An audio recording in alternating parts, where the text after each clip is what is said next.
Good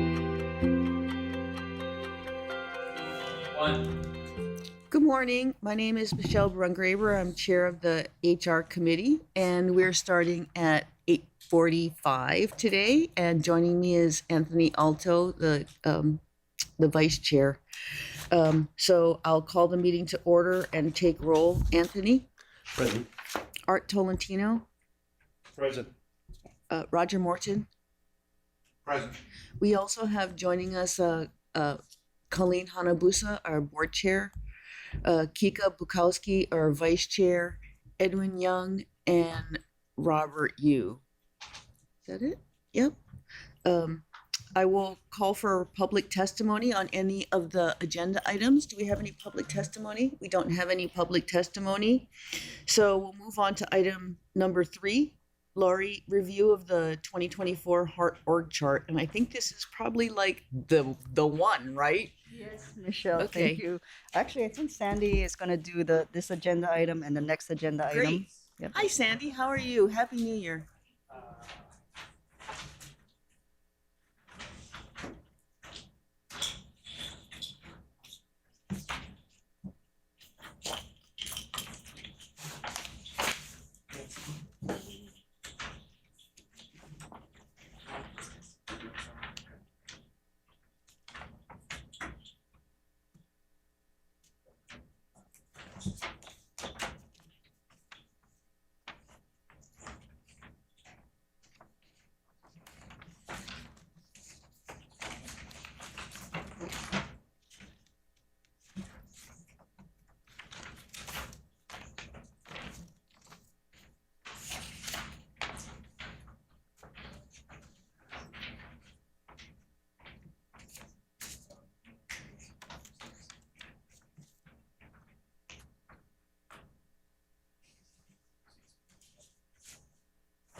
There's all these weird things going around, and you don't know what you have until it's asked you. You're like, Joel, what do I I'm got? trying Is to this a dial cold? in. Is it a cough? Is it Joel. asthma? Is it what? Are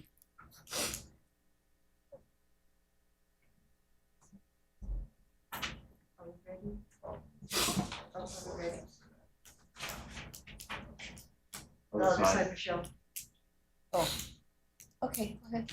Okay, how would you like me to begin? Would you like me to just If you could inform you just what the changes were? just summarize the changes between last year and this year for the board, the major changes. And then I think we're gonna, I mean, we can poke at all the pukas, but like, we're gonna poke at the pukas later, so that really isn't you. Okay, so I'm just gonna refer to page 6 where we have our summary of our filled positions and our vacant positions. So I'm gonna go to page 6 and I'll review the chart there with the filled and vacant positions. It's the bottom left side of the sheet. So in 2023, we had 42 filled positions, and currently we have 40 filled positions. 26 vacant in 2023, there was no change there. There were no changes in the deleted positions. Requests to fill, 30 last year and 32 currently, for a total of 135. For a total of what, 135? 35. 135 is the Yes. same number. So we haven't changed any, We haven't changed any of the total numbers. We probably jiggled some people around a little bit. And in terms of, we haven't really made a lot of progress on filling vacancies. We've filled vacancies, but we've lost other people. Um, and we do talk about this in other places in our discussions in both committee meetings as well as at the board meeting. So I'm gonna like defer all those discussions to those things and just only ask for questions about the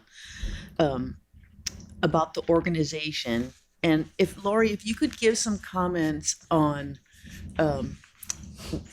we're transitioning in some respects to finishing out to Middle Street and really starting a new procurement with CCGS with respect to the guideway procurement that's taking place right now. Can you give some comments about the change in the major changes in what kind of people that you're looking for, and what things that you think are de-emphasized as we move forward into 2024 and 2025? Thank you, Chair. So for the record, Lori Kahikina, Executive Director and CEO of HART. Nate Meddings might actually be a better person to answer that. Nate Meddings might actually be a better person to answer this question for me. But what I've testified before is we envision the team from the west side and AGS transferring over to do the CCGS. So we don't really feel we need to ramp up as those staff members will be transferring over. But Nate, did I am I give more details. okay?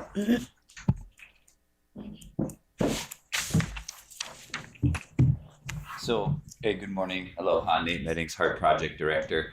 The board recalls maybe 3-4 years ago, we did a change order to Stantec, who is our construction engineering and inspection staff. It was formerly PGH Huang. We cut the contract with them and gave Stantec the construction oversight for the entire alignment. Stantec was always on the airport section. So as the airport, 3 years ago, we took the airport team, which was working from the Whale building on Uolena Street. We moved them into this building, and that team, we disbanded as that project was nearing completion, and we took the utility leads from that team and put them into the utility lead positions on CCUR. And we also, if you recall, Scott Rostek, the big gentleman, presented the STG claim. He was John Moore's number 2 on AGS. We promoted him to be the number 1 person for Stantec. So he's the person that ensures that construction oversight's working as appropriate.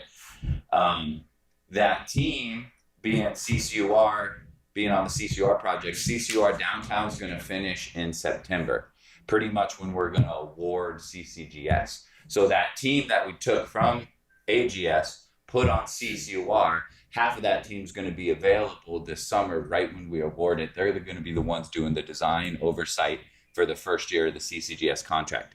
The rest of the AGS team is on CCUR Dillingham, which will be complete February of 26. So that team is right when CCGS will be hot and heavy with construction. Half of that team's going to go to the to the CCGS team, and then the other half's going to start doing some of the other utility projects we have, like the 138 kV relocation on the west side. The biggest need that we have right now is Scott Rostek has committed to us through award of CCGS, but he can't convince his family to move back here. He spent 5 years here. His wife wanted to go back to the family. So we're looking for the lead CCGS project manager role. I think that's probably our biggest need moving forward. That need won't be there till the end of the year, probably this year, but we're hoping Scott takes that role full time on island, but he knows he can't leave till he finds a replacement. So that's kind of been the plan. I would expect a ramp up, very minimal, maybe 10% of oversight staff, but that wouldn't be until 25 or 26 when we're hot and heavy in construction. Now, the core systems team's a different team. We have Leon Elliott that oversees the core systems work. They are full speed ahead from now until segment 2 opening. Segment 2 opening will be sometime mid to late 2025. And soon as we get to that opening, it's going to be 3 years of pretty much no work on the core system side, because then we have to wait for the CCGS builder to catch up before Hitachi gets back in there and work. So we've selected a few members of that team to actually be embedded on the CCGS design build team. The rest are going to go away, and with the plan to come back once Hitachi gets on segment 3. So with the reduction and lull of, that'll probably be 10 to 15 FTEs for 3 years, a lull there. We'll probably make that up on the fixed facility side or the civil side, the guideline station side. And then as soon as those projects are complete, that team kind of fades away, and then the core systems team comes back in. So when we're looking at staffing projections, to which we've asked every consultant to update staffing projections now until the end of the project in order to prepare for this risk refresh. That way we have a data point. When you're looking at it, it's pretty steady straight line from here until the end of the project, given that CCUR will be wrapping down as soon as CCGS kicks on, and then the other CCUR project will be complete, and then they'll be fulfilling pretty much the whole CCGS team. There's $700 million worth of work on the west side there that we're prioritizing with HDOT and DTS. And so I think, it would be safe. I think maybe a 10% increase over the next few years would be my best guess as far as staffing projections, the needs. So, I mean, I think what we're seeing is there's a lot of advantages in hiring contractors with the ebb and flow of work and being able to move them around. So my question is, do you believe that you're going to have enough government insight oversight positions for that work? And I guess I would also say that, since the project is such a long project, we wish we could have developed those people, but we have not been really super successful at long-term really beefing up the organization, and we're going to have to try to figure that one out. We have a lot of work to do. So can you comment about the insight oversight, because that's really a government role, and your ability to do that, not just for the project construction work, but for also the finances, and accounting and contracting, because I think those are areas where we kind of get into trouble sometimes because we don't really have enough people. Thank you. Sure. Yeah. So we do need to fill those vacancies on the city side. This project's never going to come to a halt. It's just going to go more consultant based if we lose the city staff. The consultants are filling a very vital need, but their problem is they get pulled to every major project that company has. And as much as everyone pretends not to, there's always kind of a dual priority when you wear two hats. I spent 12 years at HDR, and I always prided myself on not wearing two hats and being in the client role that I needed to be. But ultimately, you still have that company pool, right? And so I've experienced life on the other side 2 years now. And you need those city directors setting direction and ensuring consultants are doing what they should be doing. It's also a big struggle to get consultants to commit to move here full time, and they want a lot of money to do that. And so the preference would be government and city staff. We have to find a way to hire and retain them. It's hard to compete with the private sector right now with the flexibility and the pay. But yeah, those government employees are essential to set that direction and have one priority. For anybody that's listening, I know there's a number of us that have been in government for quite some time. And I would say that, especially for more mid-grade to junior employees, there is really an opportunity to lead, to really be in charge, and to lead, to provide oversight, to learn, and you cannot get that experience when your government customer is a client. You always feel like that your decision is based on not just what's right, but what your company can stomach and what your client is going to want. And when you're on the government side, you really have the opportunity to like be able to do those kinds of things. So I would say that. I want to apologize because as we were talking, Natalie Iwasa, and I guess I see Joe O'Donnell up there too. So hi, Joe. So I wanted to mention that they joined us. I don't have any more questions. I'm going to ask for questions from anybody that's here, especially Colleen. I do have questions, but I thought you'd go to committee first. Oh, committee? Anybody from the committee got questions?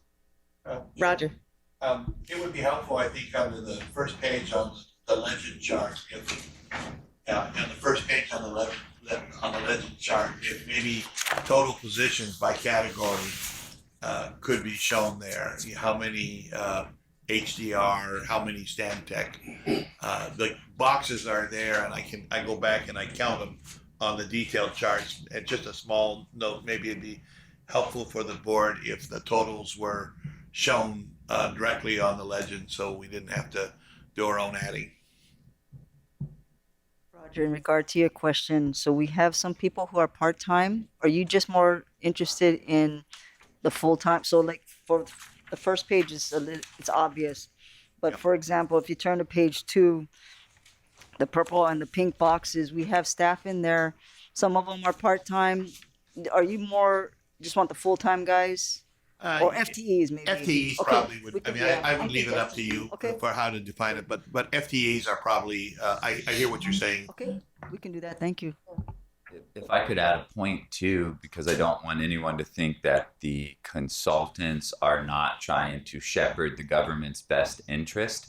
What I've seen is the consultants need that government or city authority sometimes in decision makings and negotiations with the contractors. Our consultants are some of the best in the world, and I've seen firsthand them take city staff like Vance and grow Right. them up into that level. So they do a wonderful job, and they're open arms when it comes to that succession type planning. We just need to provide that opportunity for them. Yeah, they're not really competitive with their government counterparts. And so, really, mentoring the government counterparts is really kind of important. And eventually, I think over time, depending on how much experience the government people have with doing real work, right? I think they can transfer back and forth pretty easily, as opposed to, many, many years ago when people kind of stayed in their position and they didn't move. I mean, I think moving back and forth is a good thing. So thank you. That's a good comment, Nate. Anyone else? Colleen? Yes. So Sandy, what is the difference between city request to fill, city vacant? I understand city delete, but there's a request to fill category and there's a city vacant. So is it that something is vacant, but we're not requesting to fill it? So should that be more like delete? Correct, yes. And then the city request to fill is people that have departed, and we're working to fill I'm those sorry, positions. can't hear you. The city request to fill Mhm. represents those that have departed, and we're working to fill those positions or backfill those positions. And in addition, what the board has approved in our budget. Right. So if the board approves for FY 25-30, but people have left, then the number goes from 30 to, let's say, two more who have left throughout the year. So it's that's what that represents. And city vacant? So it's vacant, but we were not put it in the budget to fill this fiscal year. But you're not deleting it. Right, correct. And I think the reason why I find it to be problematic is because when you look at this chart, you can almost be under the impression that, wow, we got all these positions. But for those of us who are concerned about the city-related positions, it's really, and I don't mean this offensively, but it's really deceiving. Because request to fill, I know if you match it up to the other chart that Michelle requested, which is how long has it been vacant and how many, that gives you a better feel about the request to fill and where we are on that. But city delete, maybe we should put a cross through it or something, because I don't want people to look at this and think, wow, we got all these positions. We don't. We're deleting the yellow.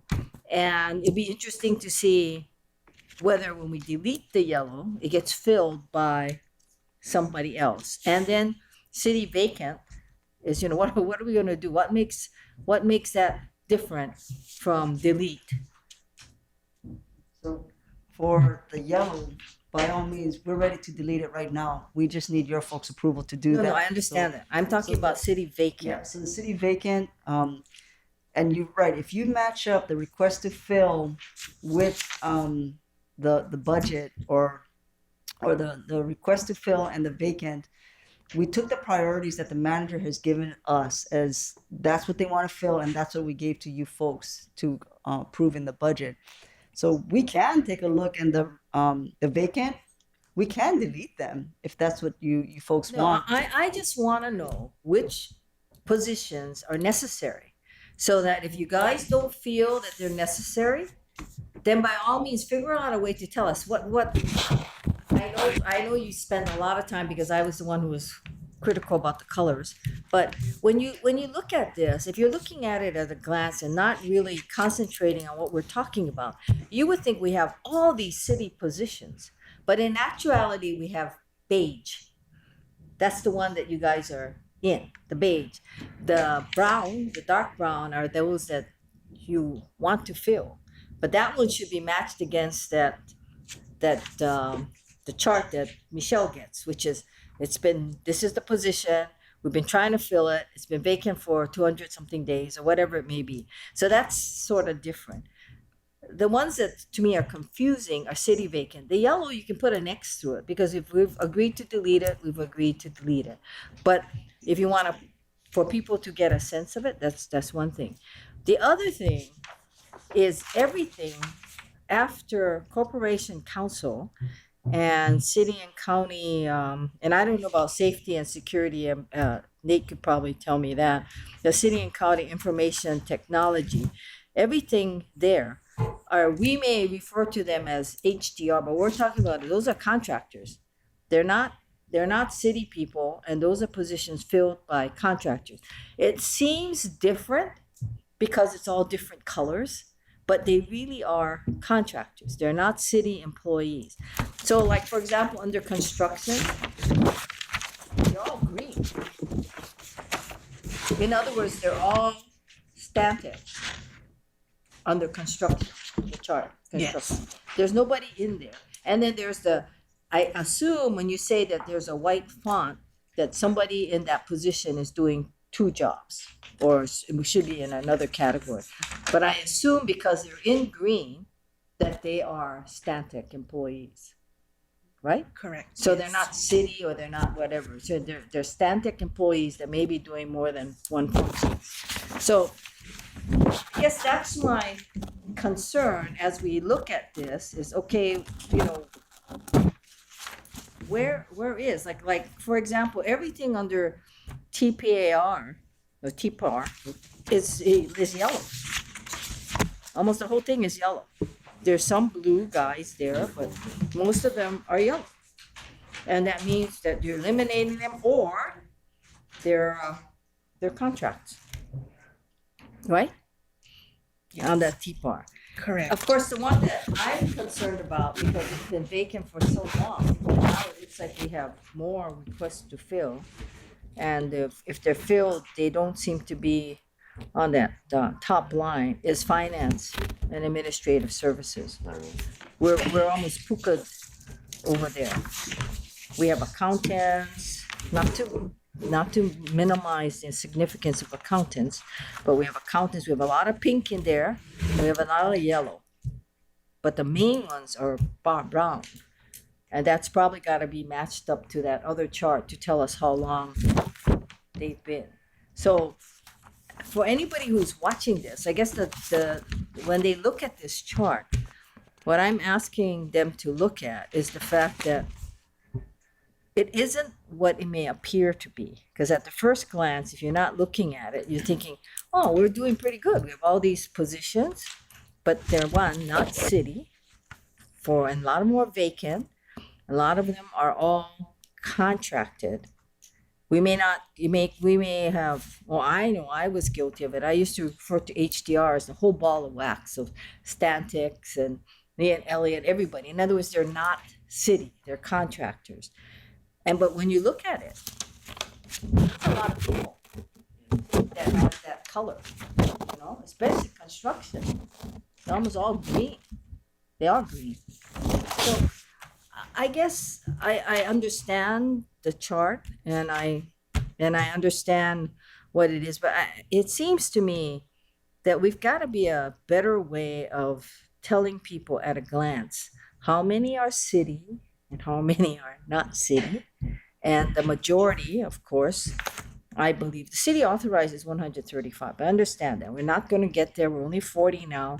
That number seems to change monthly. But I guess what bothers me is what's that other number, which is the contractor, consultant number. I call them HDR, but I understand it's more than HDR. It's all these other Ian Elliott, Stantec, and all of that. And that tells us from a finance perspective, because as you know, especially HDR, it costs us a lot of money to run with that. So we meaning Hart, has to budget for a lot more when that's the source. So we have a better indication as to who is what. Anyway, that's my. Why don't we try this? Can you bold block, like just the outside square, in a thicker line, the city positions, and then we can like just kind of like, we can do the yellow, pink filled, but then we'll be able to identify that there's a person above. And I think that's one of the challenges. That's what I kind of meant, Nate, when, Matt's the only guy that's the government person really above all the construction people. I'm not saying they're going to do a bad job. I'm just saying that in the end, like the buck got to stop with the government people, right? And so when you're really thin, we have the benefit of having procurement funds that we can apply to buy help, as opposed to a lot of other places in the city where you cannot buy help. So lucky us. But in another way, like, when we're missing somebody, we got a big puka, like finance, can we rely on other government offices to help us? No, right? So we got to struggle there. And there's some things like contracts and HR and things that you just cannot get help for, right? Or, I mean, it would be more difficult. So anyway, thank you. Roger's suggestion help? He said for each page, we put 4 HDR, 7 Stantec, 2 Leon Elliott's. Would that help? Would I that don't know. help I you? mean, like, I think maybe both would help. I think just because, like, I do agree with Colleen that it's more difficult with so many different colors to figure out how many government people you really got, right? And where they are. So even if you know how many you have, unless you can like look at the chart and just be like, oh yeah, that's cool, whatever, or that one's empty. I don't know. Think about it. I don't think we're kind of picking about the graphics on the chart and the information. We're not trying to tell you that the organization is sized wrong, or I think it's that's not what we're trying to say. We're trying to say that we want to make sure that we're accurately conveying to everyone who looks at it some of the challenges that we have. Because, I mean, if you look at the government people in particular, even though, yeah, it is really expensive to get people to come here, but if you throw enough money at them, they come here, right? So as opposed to a government person where I'm limited to the amount of money I can throw at them. I mean, if I threw money at a government person, they'd probably come too. But we're at a 55% fill rate on our government positions, which we've been struggling with for, a long time. So I think that's what we're trying to make sure that people understand, is that we're like hot and heavy in the hardest, most difficult section going through downtown Honolulu, and we're at a 56% fill rate with our government people. I don't agree with that, because you're 135 originally Well, okay. authorized, Yeah, if And you you're go 40. 135, yeah, we're low. But I mean, if I look at how many you're trying to fill versus like how many you really want, as that's like you're at 50%. If you're looking at how many are or allocated, that's kind of not fair, right? Because Lori's like, well, I kept trying to say I want to delete them, but then you'd always go, those guys don't want to delete them. So Yeah, but even if you delete them, you delete 37, so you're still at 100, right? And you still filled only 40. Yeah, And I was then you have this vacant 26, and you have delete 36. That's what I'm saying. Well, what is city vacant and what is request to fill? And at some point, there's got to be an understanding that when you say request to fill, you don't get to continue to carry that forward if there's absolutely no movement and no success at that. At some point, it's got to be, you got to own up and say, hey, you know what, we've been trying, but we can't I do mean, it. in some ways, vacant and delete are sort of the same. You could just call them unfunded, right? No, if you- delete is delete. I Well, think delete vacant, is they're they're saying that, recommending deleted. Vacant can be called unfunded. yeah. Yeah, but you could just lump them together and just call them No, I unfunded. think It they're- has to separate it out like this No. by you folks. Yeah. So Yeah, I don't think it's the same. One is she would get rid of them. You would get, you don't need it. The You other don't one need is they kind of think they may need it, they just don't have the need for it now. Right, right. Yeah. So that's Yeah. the thing. And from my perspective, the reason why this is important is because I believe the consultant guys are covered by contract. So it could be part of the, whether it's change order for the general contract of whatever it is, and it falls under somebody else's contract. And that means the board, in my opinion, doesn't really control these. The board controls city, but I don't think the board necessarily controls all of these. We may do change orders, but they're already in place. To we're agreeing like Stantec. When we took from, what was it, PD Wong or something, and we got PD Wong and we put it into, we gave it to Stantec because they weren't doing a good job. But, it's out of our control.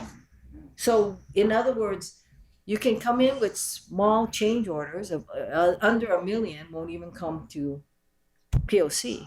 So I guess that's what I'm trying to get a handle on is, okay, where's the money going? And how can you, I'm not saying that they're hiding it, but what I'm saying is it's easier to kind of mesh things in under the consultant banner. And that's what I wanna have a handle on. Well, anyway, that's what I have to say. Go ahead, Edwin. If I may suggest, on the last page, you have the sum totals for filled, vacant, and delete, etc. If you were to shred it out to city I can't hear. consultant, There are too many microphones on. Everybody's echoing.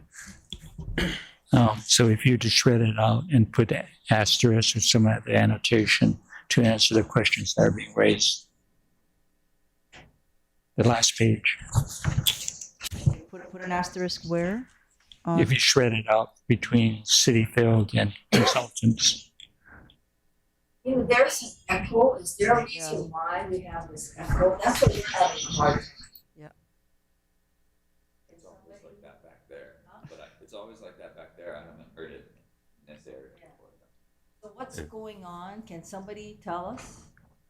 And if I could just add to that, in fact, if you're a member of the public and you're listening on Zoom, when we have people from the public or from management testifying at that table, it is very hard for the public to hear. And I don't know what we could do about it, but you may need to put up some baffles or something to control the sound, but it's not good if the public can't really hear what's going on. Chair, can I ask a Yes, question? go ahead, Robert. Let's take an action till we'll take an action to have the room checked. Just a quick question. In the monthly progress report, the project management consulting contract is supposed to be completed by December 31 of last year. Has that been renewed or we bid it out? Yes, we did an extension a year, at least a year, maybe 2 years. Oh, yes, sir. So that's the HDR contract, and they have, I believe, 2 option years. We extended one before the end of last year. We were able to extend it within existing funds, so we didn't have to change order more money. In 25, though, when we extend it for that, we'll have to add more funds. And that's the only contract that hasn't been re-procured. So like safety security, TPAR, Stantec, Jacobs, and Lee and Elliott, and I think I said safety security, all of those we've successfully awarded those till March 2031. So we have like a budget line item locked in for that. So that's good. HDR is the only one we haven't yet just because of timing.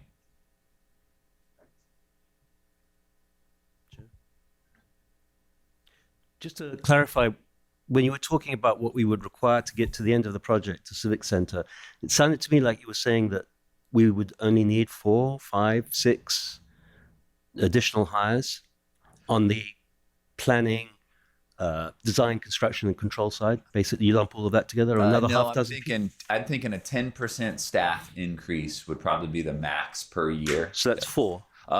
Total, consultants included. Okay. Because we're going to need those construction oversight consultants, and we're going to need key roles from consultants. So I'm guessing, in totality, maybe adding 10 and repurposing, the rest of the staff.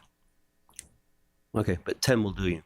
Yeah, if we fill the key positions here, I mean, we still have to fill those. So the key critical positions we identified through this is in addition to those. These are like assuming that's filled because those are key roles. But one of the things that we did when we looked at the recovery plan was try to cap the professional services costs that we had seen. It was almost double, 5 years ago or so. And so we looked at how we can sequence those projects, as I described earlier, where we could just roll one team into the other and kind of keep it going. That way we at least retain the people that know how Hart does stuff, even if they're on the consultant side. But that's why we're able to do it with less staff, because we staggered our projects like that. And that's represented in the recovery plan schedule. So our goal was to try to be as efficient as straight line as possible, and we're trying to align it like that. Natalie? Thank you, Chair. Just a comment on the formatting. On the darker boxes, the browns, the dark blues, the purple, maybe next time if you could put white font in there, because I find it very hard to read the dark on the dark colors. Thank you. Chair, here's a question for you. All of these yellow boxes of positions that we're suggesting be deleted, can we delete them? Can we just take them out of this chart? Why are we keeping them in there? That is a matter for the board, because the board finalizes the total number of positions that Hart has. And I think previously the board has been a little bit reticent to reduce the number because it's always harder to add than just leave them empty. However, as they've stayed empty for many years and it's causing some amount of confusion, the question is, do we bring that back up, and should the HR committee recommend to the board that those positions actually be removed? So that's your question, Anthony. Should we remove those positions? And it sounds like, I don't, we can always change what a position is. Okay. So something that's vacant, we can turn into something else. If we already have 26 vacancies that we can move around kind of wherever we want, do we really need another 37 vacancies, right? And I would agree with you that I think that kind of makes sense to make a recommendation to the board that those actually be permanently deleted. It causes confusion between the two and everything. And I don't think that the majority of board members would be against doing that at this point. I think when we were kind of hot and heavy and we didn't know how we were going to buy CCGS, if it was going to be design build, if it was going to be like, P3, if it was going to be what, we kind of like left all that in the air. But I think that's a really good point. And I wish Dan was here.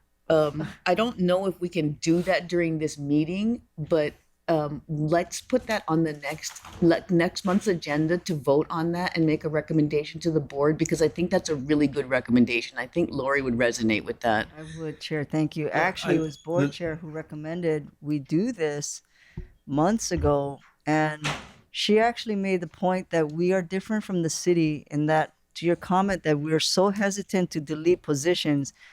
on the regular city side, I absolutely agree because it takes an act of God to bring them back.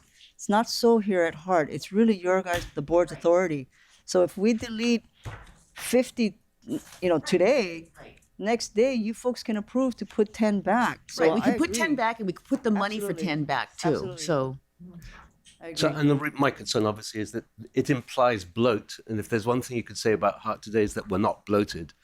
well, the government people are not bloated, that's for sure. They're going crazy, right? Right. So, And I mean, we could even do it selectively by sections. In other words, we've got 10 positions in yellow in TPAR. We're never going to go back and fill those. We could eliminate those without any consequence, I think. right, right. There's a bunch that went over to DTS. We're not gonna fill those that it went over already. So Why don't we do this? Why don't we check with core? But I think that because this is an issue that has come before the full board before, because I do remember making the comment to Laurie that we're different, and maybe we can bring it up at the next meeting on the deletion issue.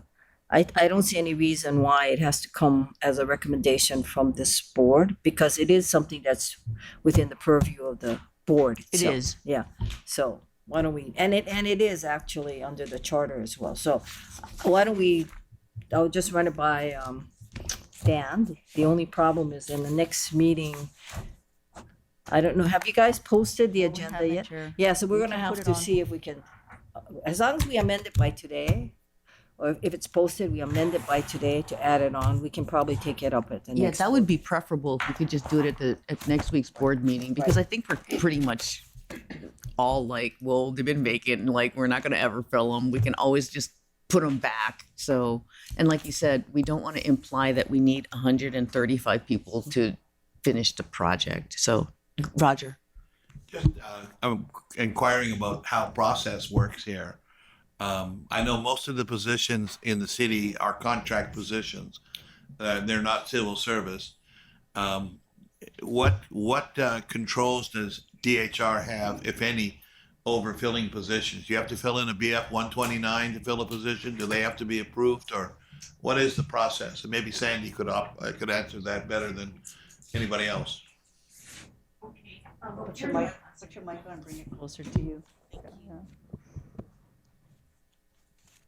So we actually have a check sheet that we do. So we have to fill out a personal service contract, goes to DHR. We have to, if there's transfers, we have to deal with transfers. Let's see, and job descriptions, we need to make sure we have proper job descriptions, justifications if it's required. So there's a lot of work to be done before we can get the position. But yes, it does go through DHR. DHR approves the position, they approve the salaries, and they're the ones who finalize the PSCs. Okay, that was my question. Yes. Was because the discussion is what rights and responsibilities the board has versus what the city has. I'm guessing that the process is a little streamlined for Hart when they go to and make it maybe a pro forma or perfunctory approval, but they still have that approval, which maybe Dan, if he was here, could even comment on whether that was in concert with the city charter or whether there are additional controls and steps that apply to Hart now or have always applied to Hart for whatever reason, or whether they're actually processes that are required by city charter. Because I think I heard the comment of that the board can just, and I guess my comment is that I think it should be that way, but I think there are steps that Sure. when you abolish positions or when you do that, there is a review by DHR and the city before those can actually be finalized. That I don't know. If DHR has the approval, if the board comes back and says, yep, go ahead and delete those 37 positions, I don't know if HR needs to approve that or even the creation of, because it is in the charter. They don't. So the question really begs is why do we have to even submit it? Right. No. Oh, wait. No. That's, Yeah. no, my reading of the charter is that this is within the purview of HART. So whenever a charter provision is specific, like the abolishment of positions, and it's within the board, the way I've always looked at statutory construction is that it's the specific versus the general, the specific controls. We'd have to get Dan to make a comment on that, but that's what I would say, that's why we have such leeway with the budget, right, Robert? Yes. That even everyone else would never do what HART does, but HART does what HART does because it's specific in the charter. So a specific provision of a charter will override the general, and everyone else is general. Anyway, that's the way I would read it. Chair. Yes. Question, please. Agree that, the yellow boxes, if it's deleted, is deleted. But sometimes having those yellow box on there gives some context as to the reason why it's deleted. When I look at it, maybe we should have some kind of process where if a whole department is deleted, maybe the board should be informed. I'm just looking at civil rights. Now, on the surface, it sounds kind of important, right? A civil rights area for the organization. You should do annual workplace harassment, sexual harassment, or whatever type of workplace training. So by not having any positions, well, we don't even have a civil rights area anymore. Do employees know where to go if there's issues within the workplace? And even under property acquisitions, 2/3 of the department, the positions are deleted. Well, I know it's your prerogative to whether to fill or not fill, but I think as a board member, we kind of, at least for me, I would kind of know why are we deleting 2/3 of the department? So those are some of the things that, that should go to the board for information, at least for information, if we're going to delete wholesale, a department.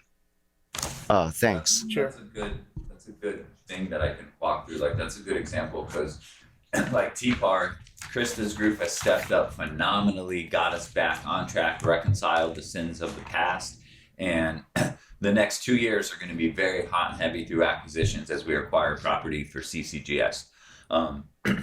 But the reality is her and her team fly in and out twice a month. And it's effective and it's working and we can keep that going, but eventually that team's gonna burn out, right? So we need to be strategically looking down, 25, we gotta start plucking in either full-time people from that consultant company or city staff to start supplementing, right?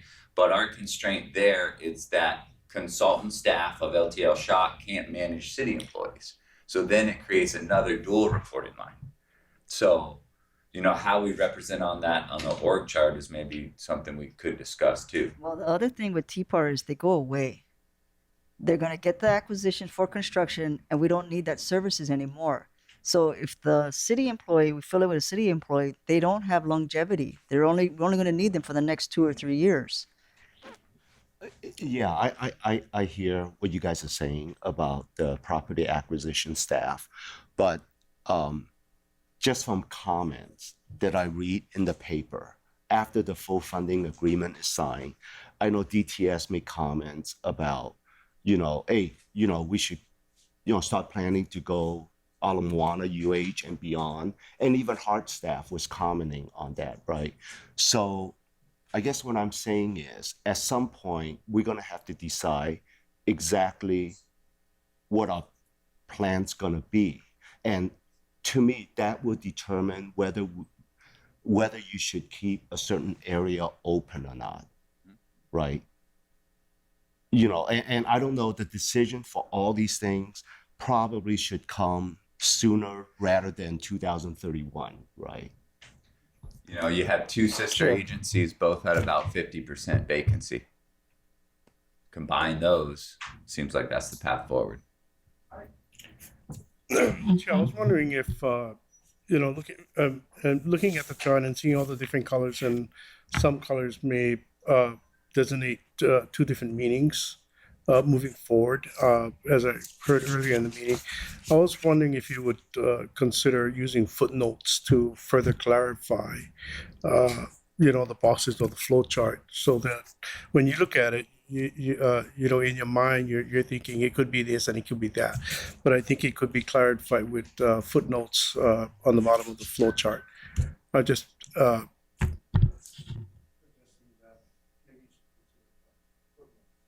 Well, can you give me an example? I guess I'm not following you in terms of what we would footnote. You mean like how they're connected? mean deleted and at the same time future hire from what I've heard. Oh, I see. Yeah. To minimize use. Yeah, I think so.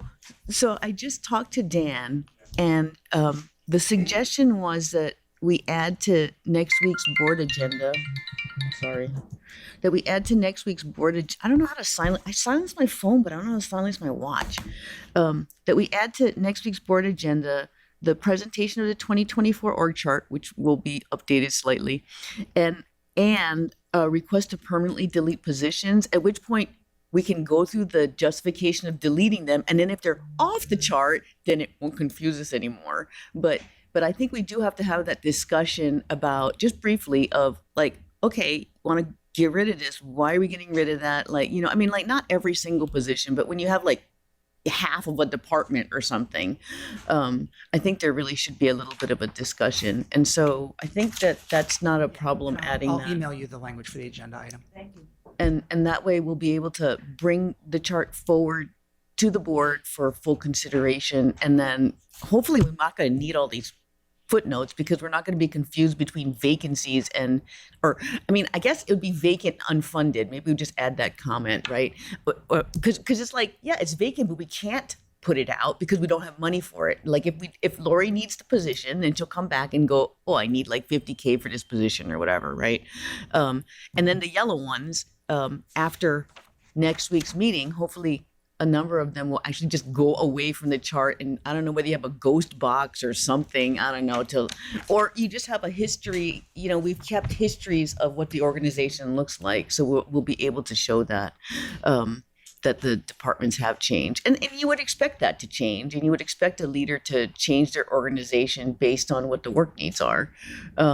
Just like we spent a lot of time, because a lot of people wanted to know who everybody was working for. So we got all these colors, but I would say that we try really hard to work as one team and to try to kind of ignore those lines with respect to, treating everybody as a team member, and that everybody has an important contribution to make. And we don't try to point out like who's who, right?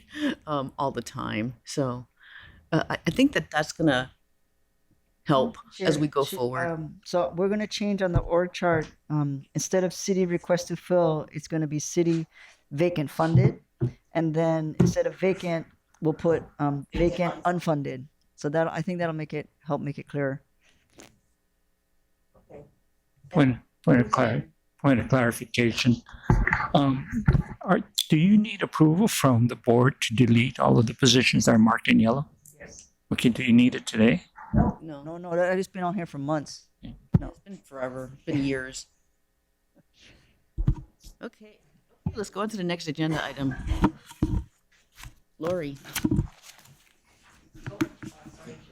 Okay, Michelle's going to do this one also. Oh, Sandy. Sandy's going to do this one also.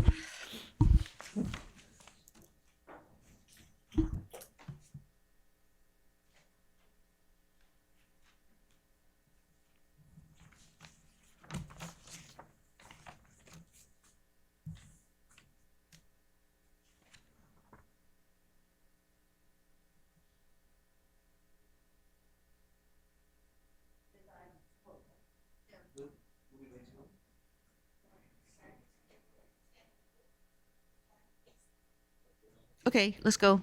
Okay. So just an update on chart of our. Could you turn the mic on and move this? Thank Yeah, you. because she's so soft-spoken. That position is particularly problematic. Thank you. How's this? Is it better?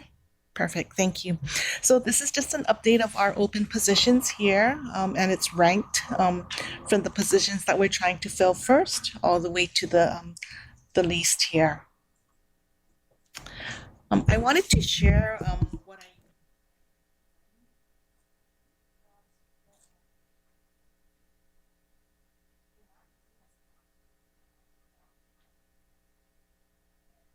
But what I did was to try to take a deep dive and to see, and using metrics to see how we can improve. I think we have a lot of opportunities to improve.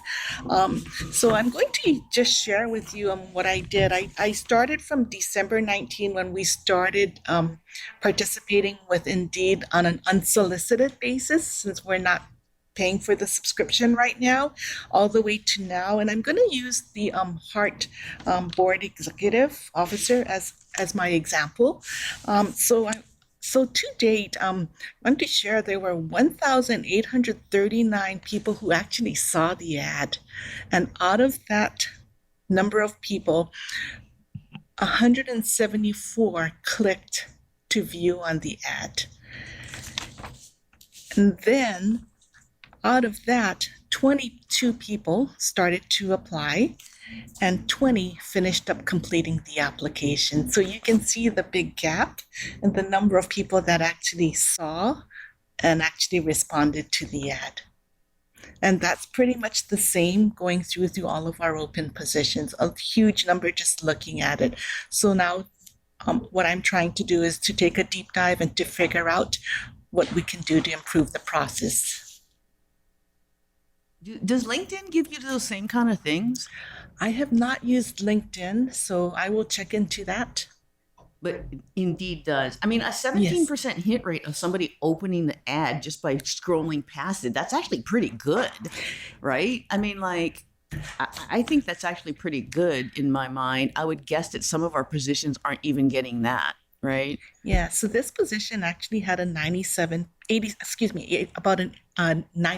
completion rate if you were to use the data. For them to complete it, all they got to do is click, say, I want to submit, and then their resume just poof goes away. It just goes. They don't have to fill in anything else, or did they have to fill in something else? There are some areas where we are asking to pre-screen, Indeed to pre-screen. So every position is different, but most of them are whether they're eligible to work in the United States. Okay. We're also trying to track whether they qualify based on their educational level and years of service. Thank you. Go ahead. Just wondering, so that's a finish of the total number of people who saw the ad, 20 finished the application. So that's about 1 out of every 90 who saw it. Do we know how that compares to industry standards? Is that? I have not done that, but I'll be glad to do that and share it at the next meeting.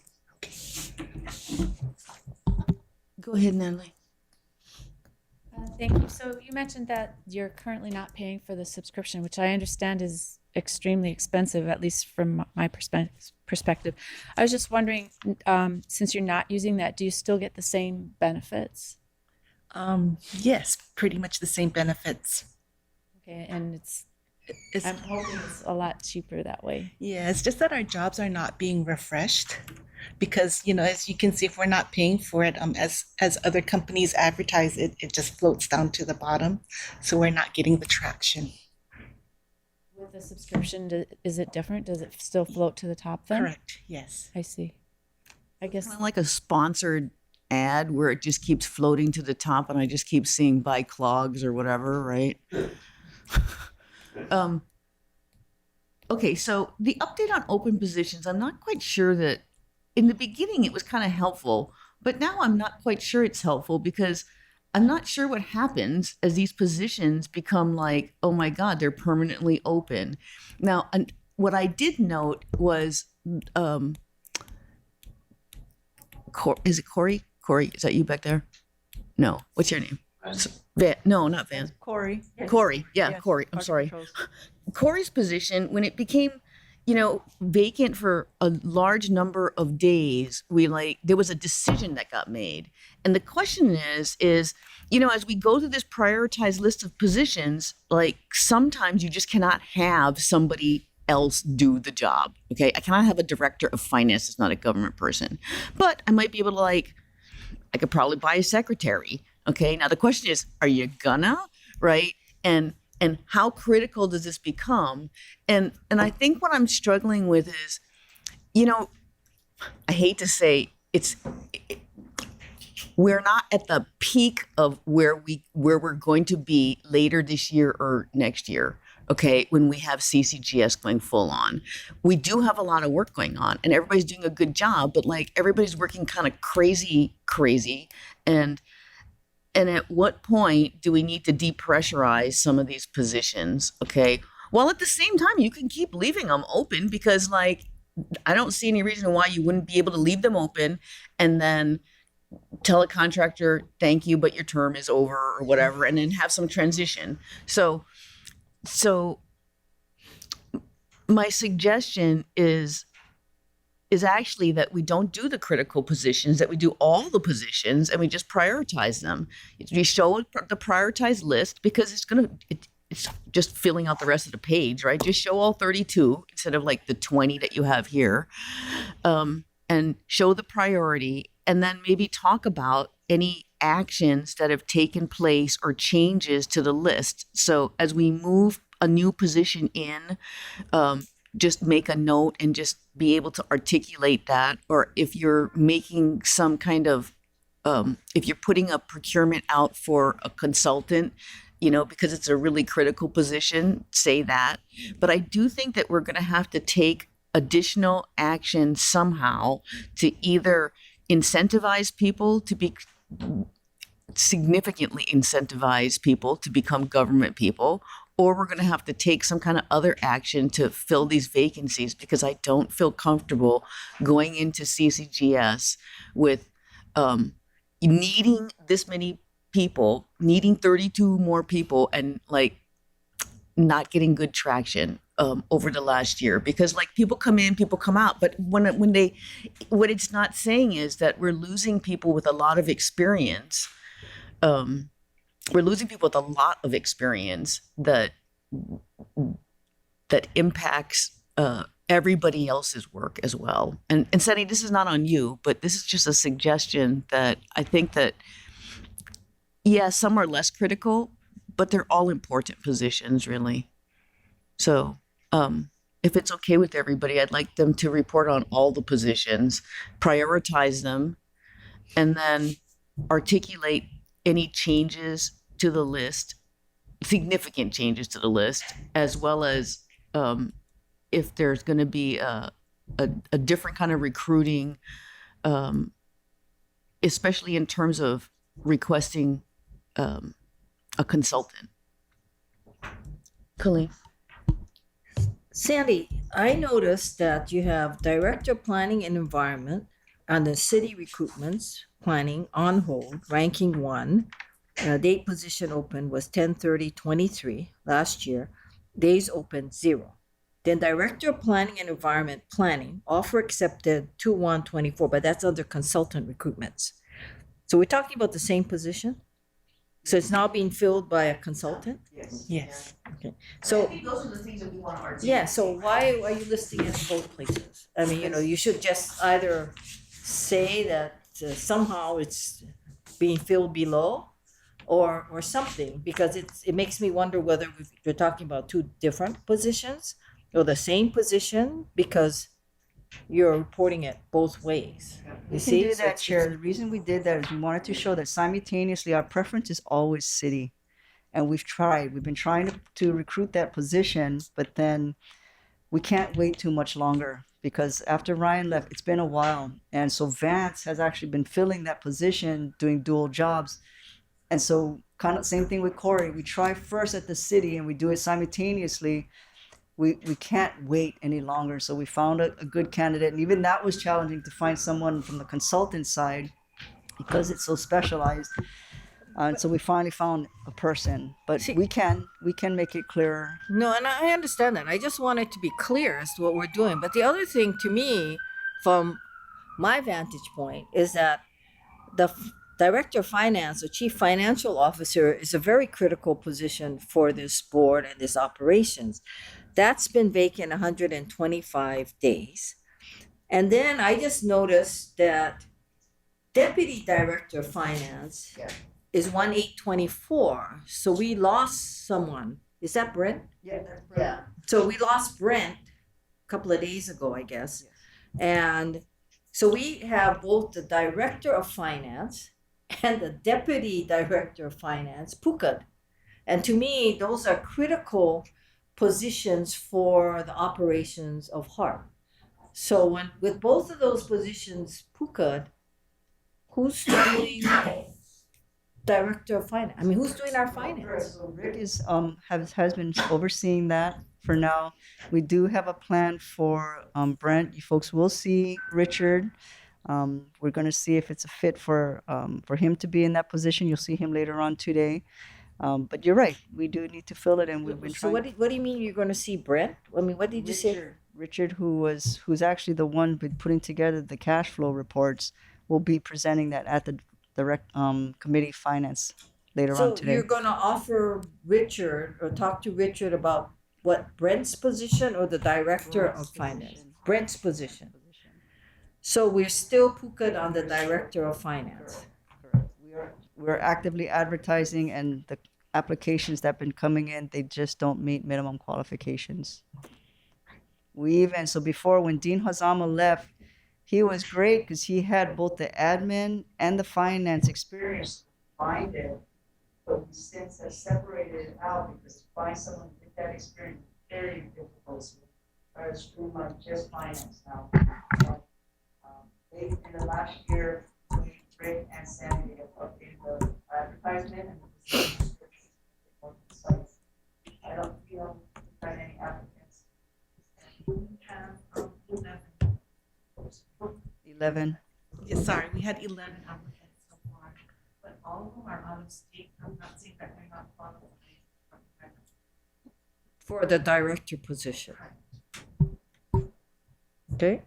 Where can I go to see a list of these job openings and salaries? If I was a person looking for the job, and this is just for the people that are watching the show now, or where can I find the list of open jobs that you have and to apply? I heard you say Indeed, Indeed, we also do have it on our Heart website. Heart website.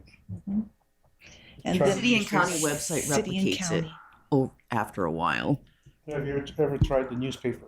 One page like this, all these job openings. No? We have not done Oh, that. okay. So just the Heart website and Indeed. Oh, and the city. And The city has a temporary job portal for contract, a personal services contract. So we do have it posted there. But we have not had any applicants through that portal. I saw there's secretary jobs here, and there's 293 days. You haven't been able to find anybody. That's why I'm asking, is it visible to the public? Yes. And for the Could you secretary, make it more visible? You think Yes, you're doing we the will. best job? We will. Good. We'll take a Okay. look at other opportunities, outreach programs, Okay. see how we can do that. Thank for you. the secretaries in particular, we've actually gone through the process 3 times. Interviewed, offered, and then right at the last minute, they accept, and then the day before they're coming in, they change their mind. So that's why it's been vacant so long. But we have interviewed quite a bit for those positions. From what I understand, these are career-driven positions. They're limited to time, or they are they? All of our employees are All personal of our service contracts. employees, They're so they're- 1-year contracts. Yes. So there has to be some type of incentive, right? So we pay a little bit more for equal positions than the city positions. Yeah. Thank you. Thank you. So on the Director of Finance officer, I asked this before, but can you please remind us that position has been vacant since Dean left, which was December 2022, which is a year, 365 days, but here it's only 125. Why is that? Sure. The difference? delay is the when we actually posted it to recruit, and there was back and forth between myself and Rick, trying to figure out how best to. We were changing that position, and that's what I talked about earlier, because I really wanted somebody that could do both, to head both admin and finance. And then Rick said that the odds of you finding someone like that again is very minimal. Let's just focus on finance. So when you see a discrepancy on the days open versus the day the person left, that's what it is. We're updating the position description. And then the recent delay was we were paying, as you talked about earlier, for Indeed to do the postings for us, and HR actually was doing it, so we were mimicking them and found out that we're in procurement violation the way we're doing it. So that's why we're doing the free version now until we can figure out the proper way to do it. Okay, thank you. Sure.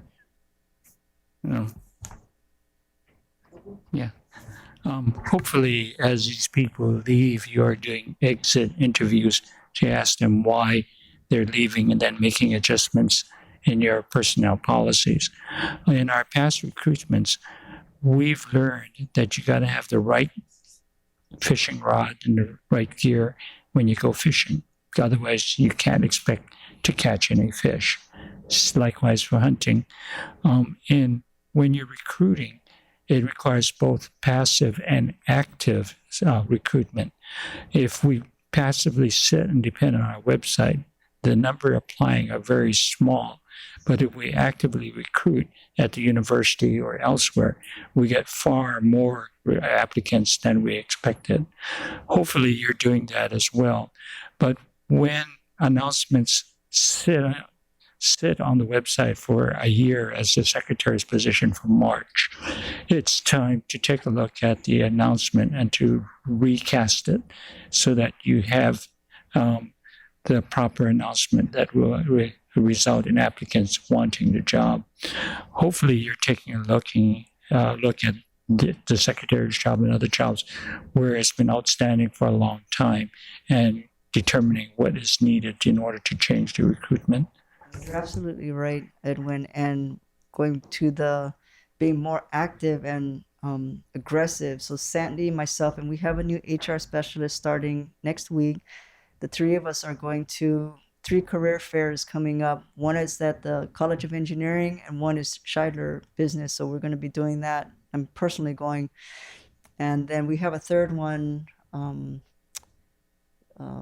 Gosh, I forget. I'm sorry. Yeah. But we have 3 coming up, and we are actively involved with the internship program. So we had 8 this past summer, and 5 of them stayed on. The other 3 went back to the mainland, but we actually have one that's coming back. He decided to go back to UH, and so he's going to be starting soon. So we definitely want to start at the college level. And I do want to mention that we have been trying to refresh our jobs so it's not on for a long period of time. And then I want to remind everybody, we didn't have nobody until Sandy came like a couple of months ago. So if, I don't know, Edwin, if you remember, but Lori was in her closet not this year, New Year's, but last New Year's trying to hire somebody. So, thank you, Sandy, for coming on board. And I think that you're making some really positive changes. It's just that, there's just a lot of catch up to do. And you don't have a full team yet. So you got to hire your own team too. But we really appreciate all the hard work that you've been doing. You're welcome. It's my pleasure. Michelle, I just want to follow up because I think we had a discussion with Lori that I think the most critical person to do HR had to be an HR person because I said, I agree with Edwin. Exit interviews are very important to find out what's wrong. And I didn't think it was appropriate that Lori would do exit interviews. No, I never did any exit interviews. And I think we never made did. that clear. You shouldn't do exit interviews. So we needed somebody else to do exit interviews to find out why the Yeah, we but were people losing don't personnel. burn bridges, right? I mean, like, you don't always find, people are just like, oh, it was like for personal reasons or whatever. I mean, I get it. If somebody's like, oh, I found a better job, I'm like, good for you, right? Maybe one day you'll come back. But sometimes when people aren't entirely happy, they don't really want to say, right? especially Well, if they there's an definitely incident would or not something. tell the executive director. Well, that's for sure. So right? that's why the issue was we needed somebody in that position who could at least broach the subject and can probably read the body language a lot better. So, okay. Okay. Okay, Lori, let's move on to the alternate work schedule update, item number 5. So we are looking at to implement the 410s. I thought that would be much easier, how the criticality of our construction, how it works. So between Nate, Rick, Sandy, the city actually already has a policy in place. And so I took a look at it and made some minor edits and sent it back to Sandy and Rick. And then we have to send it to Department of Human Resources because apparently I didn't think it needed to be done, but according to DHR, we do have to do negotiations with the union. But I don't think it'll be too problematic because, as I said, it's already being implemented on the city side. So that was just yesterday that I gave my comments back. And it's multiple AWS schedules, so 459 or like No, 410. It's 410s. It's 410. It's 410s. So So 410s and 1 day off. yes, correct. Um, Except when there's a week. So there's very strict criteria in there that, again, has already been negotiated with the union and the city. So we're just mimicking that. For example, next week is a short week. There's a holiday on Monday. You have to revert back to regular 5-day, 8-hour schedule. So they'll get paid for the holiday, but they have to work the 8 hours on those 4 days next week. But any other week, they can work the 410. okay, so there's no alternate work schedule with core hours, and then they can kind of like, if today they work 12 and then tomorrow they work 4, you know, you can kind of be grown-ups as long as you're going to core hours. There's none like that.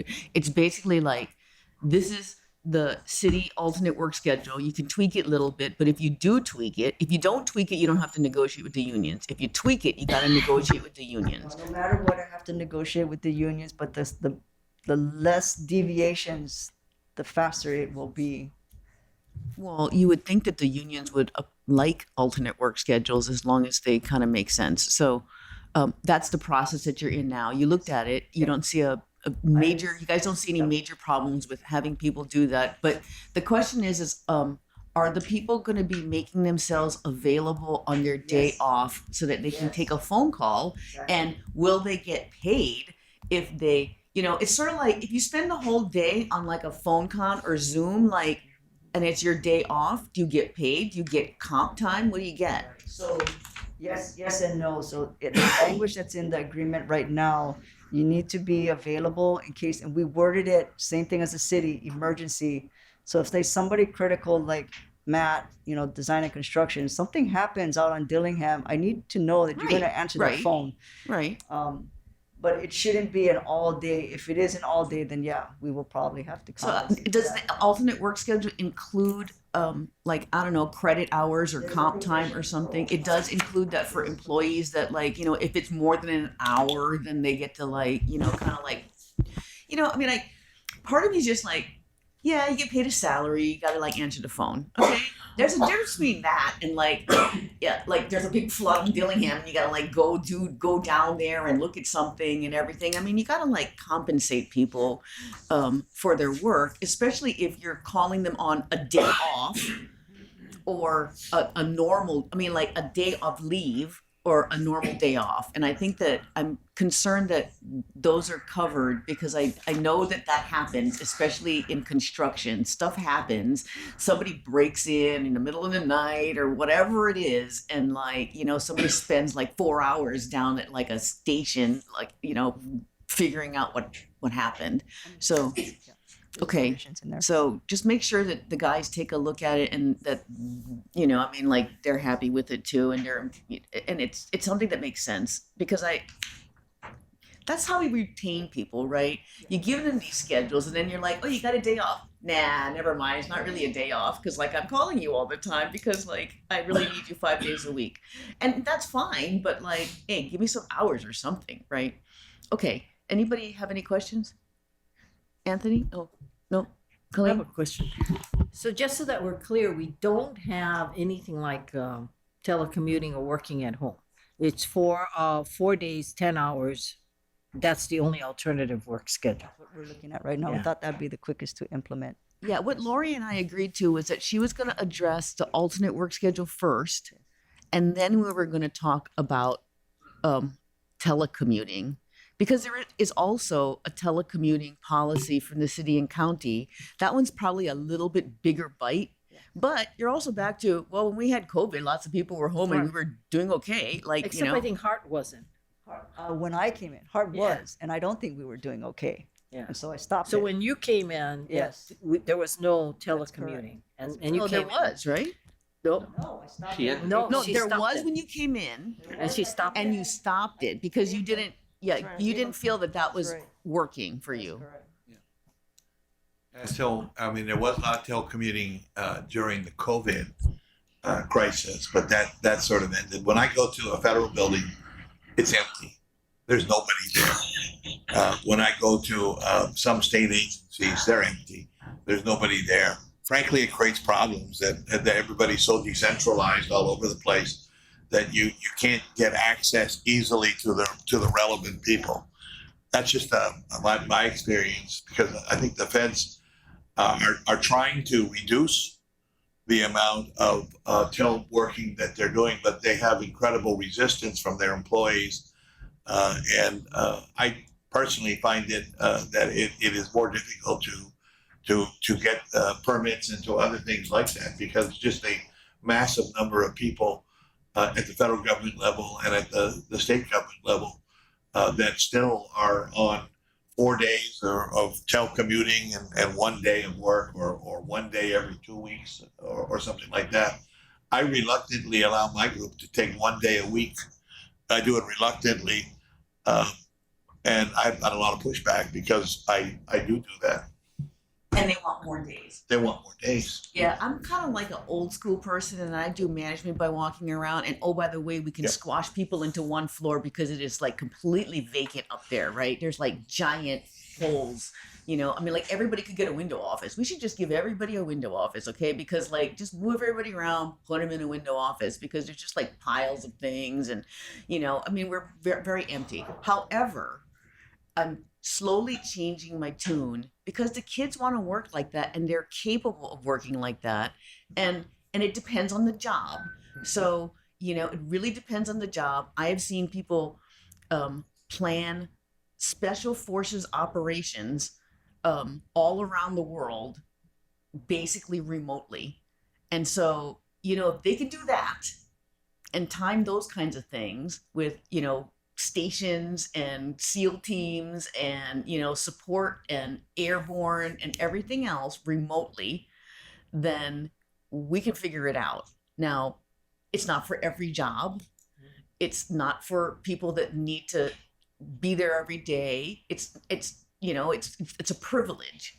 Okay, it's a privilege, but I do recognize that people are able to, you know, I mean, like, I guess my kids and my nephews and nieces, they run their life on Discord.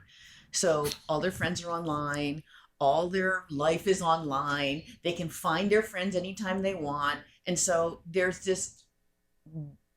are a category of jobs that this could fall into for a number of days a week.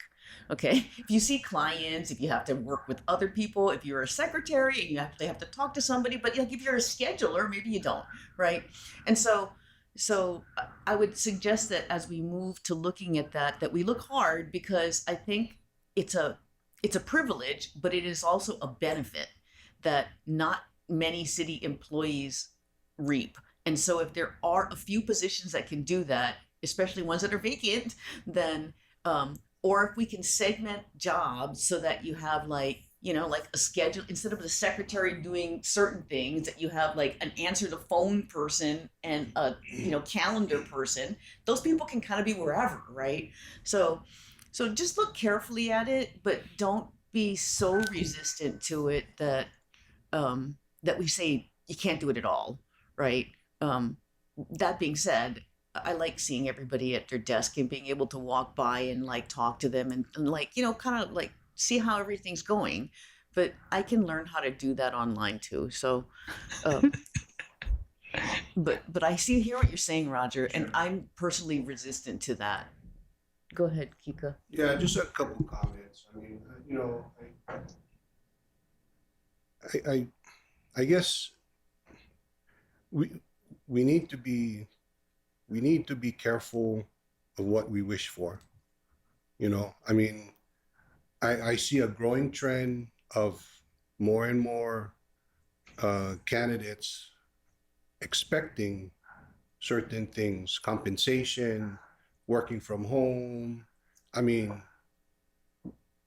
compensation shouldn't be the primary motivation for working for an organization, and we shouldn't promote that.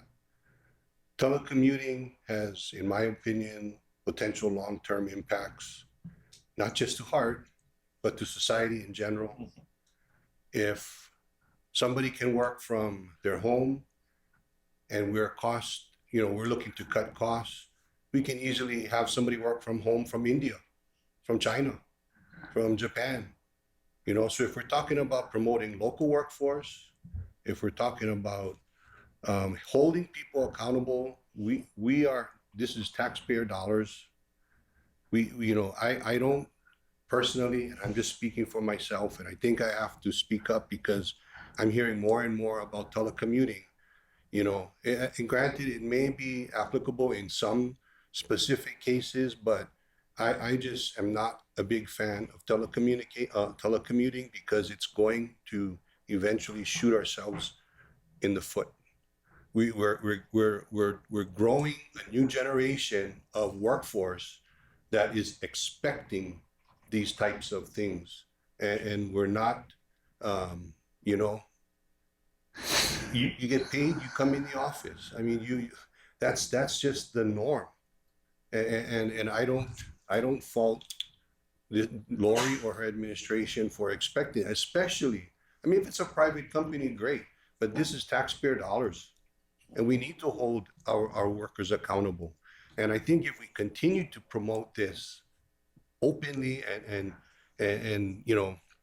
aggressively, we're going to find ourselves in a situation where nobody wants to come to work. We're creating our own problem, is what I see. We're creating our own problem by just lowering our standards and saying, well, you don't have to come in, just work from home. And I that's just the comment I want to make. And I caution, I think I just caution us as we move forward and we start talking about these types of new concepts. That's all. Thank you. And, just to share a little bit too, I think that working from home works if everybody knows the team, but as time goes on, the team members change.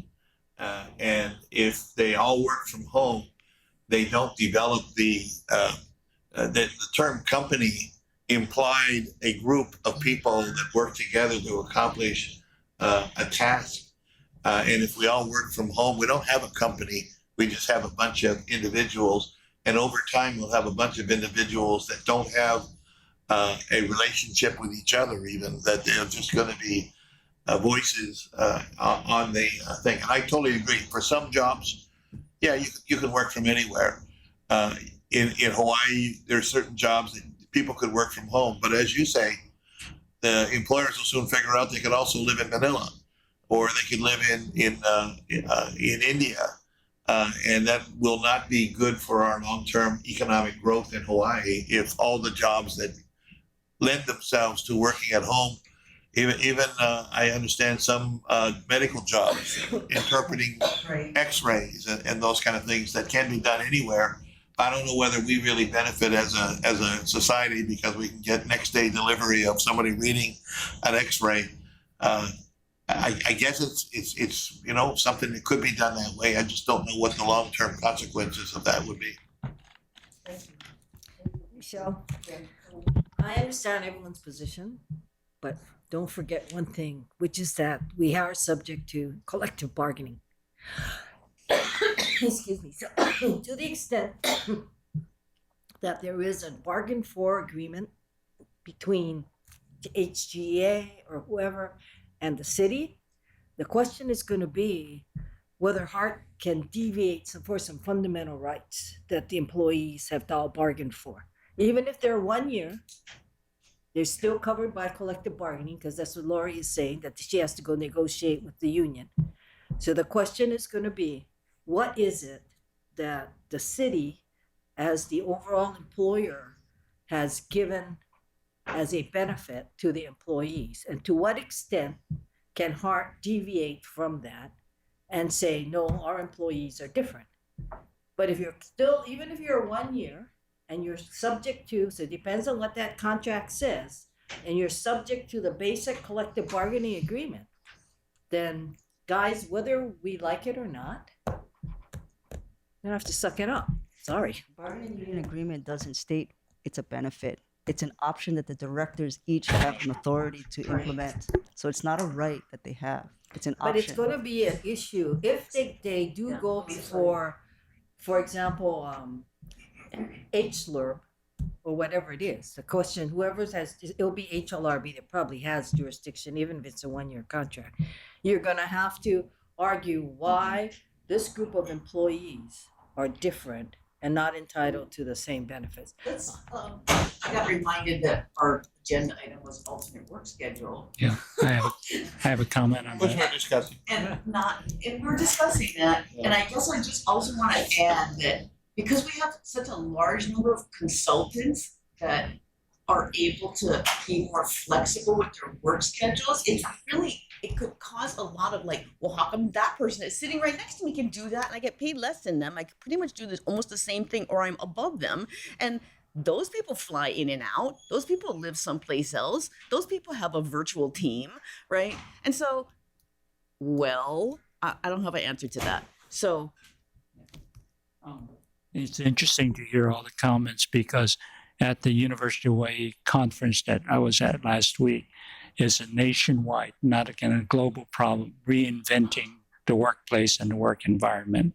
And multitasking is a gift that many of the next generation have, which the older generation has a hard time accepting. But going back to the 410 schedule, I worked in a 410 environment. We looked forward to having 3 days off every 2 weeks. That was an incentive for retaining employees. And if you put that in your recruiting schedule, I think that it will be a positive a selling point for applicants. Will do. And to your point earlier, Chair, this is not being offered to the consultants. It's only the city staff.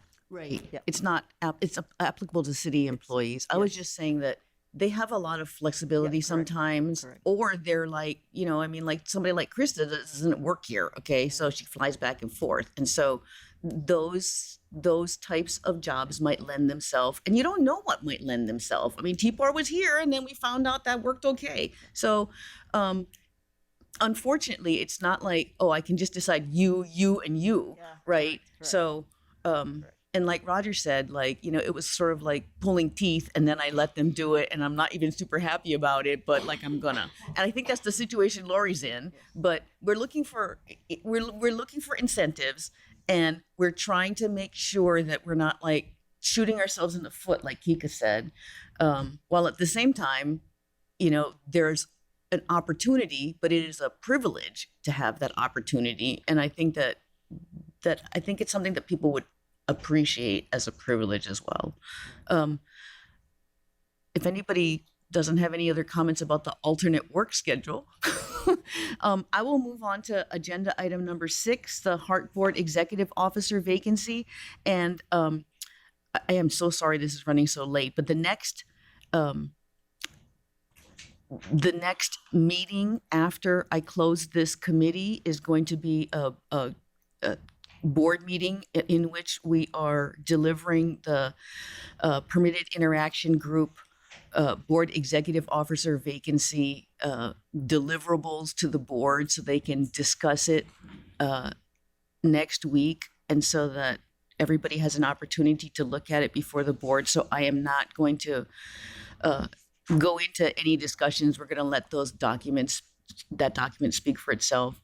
So let's move on to item number 7, a review of the 23 schedule for Lori's annual performance assessment. And what I wanted to do was just remind the board that Lori has an opportunity to present to us her version of accomplishments and her verbiage, and I think you're probably in the middle of doing that. And then we also have a schedule that we're trying to keep so that we are able to provide feedback much more in a much more timely manner than last year. And I have to really apologize because last year I probably didn't keep up on everybody enough and beat you enough as board members to get me your feedback forms. So this year I am going to, like, Anthony and I are going to beat you so that you provide your feedback forms. And I wanted to share with everyone, including the public, of, you know, how we're going to do this. So can you bring up those charts, please? And I will brief this one. So what everyone has in their package is the employment agreement with that Lori has, but my presentation is some information of 22 lessons learned. The process was really drawn out because we didn't meet our own deadlines and we kept extending it. We kept going, okay, we'll get a little bit more. Oh, we only have like 7 out of 12 people or whatever it is. Okay, look, you know, you got to get on it this year. Everybody's got to get on it. I would say that the inclusion in the language of the numerical rankings focus some attention on the numerical rankings versus identifying the strengths and weaknesses in performance, which is what we're really trying to provide to the executive director. We're trying to provide feedback of the previous year's performance.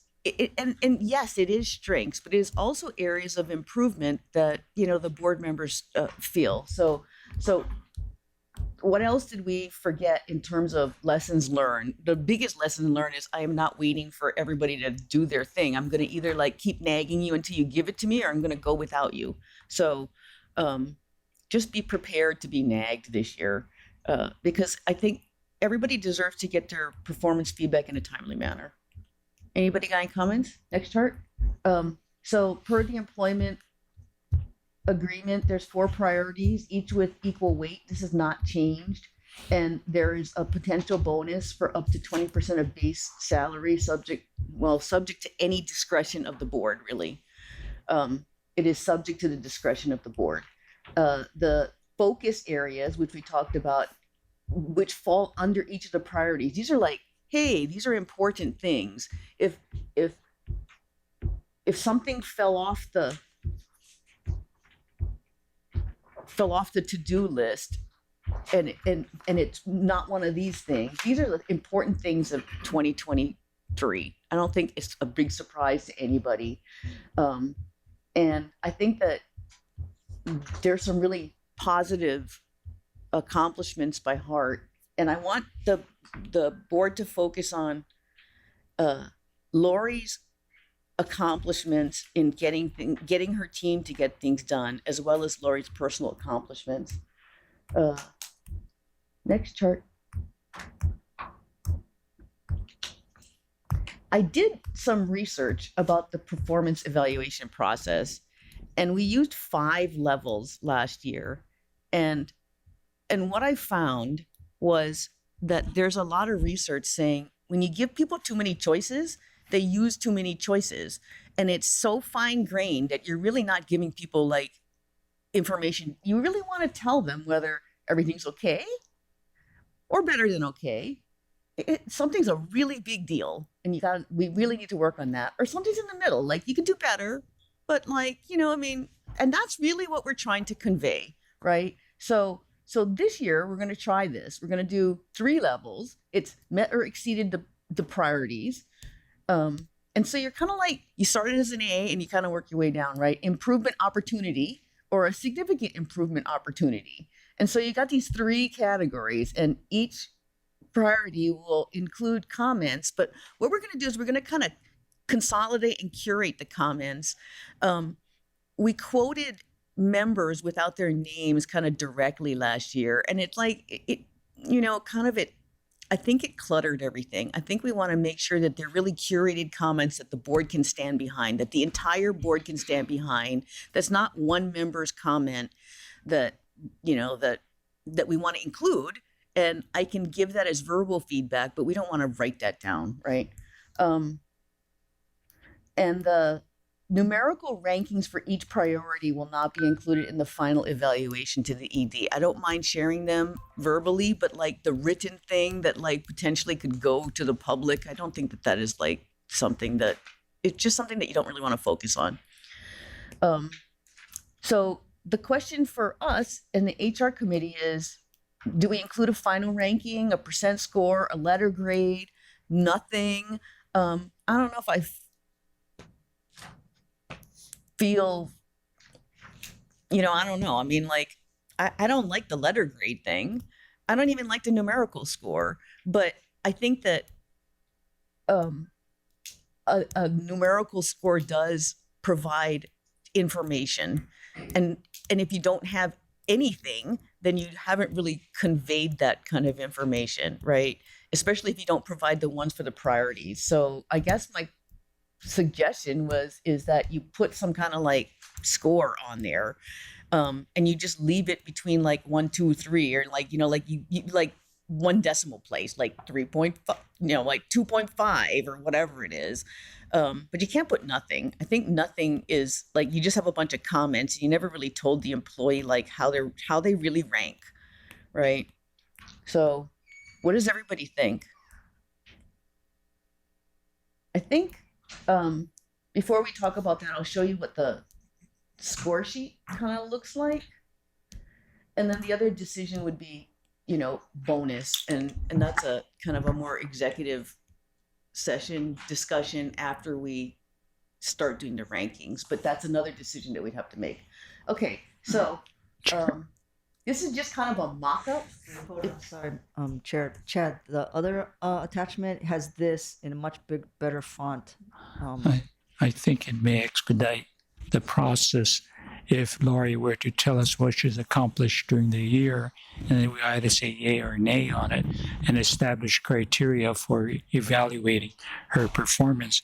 For example, if we specify that the evaluation be based on leadership, organization, structure, planning, and communications, it'll be easier for the board to rate her based on what she feeds to us than for us to try to generate justification for our grading. Oh, I agree. So we're kind of waiting for her to fill out her form. Now, I'm not going to wait till like February, but I don't think she's going to like take till February either. No. So what's your schedule, Lori? For my packet, I already have a draft. So I'm hoping to get it out to you folks either today or early next week. Okay. So we'll have everything. I think that, and I agree with you, Edwin. I think that I always feel much more comfortable,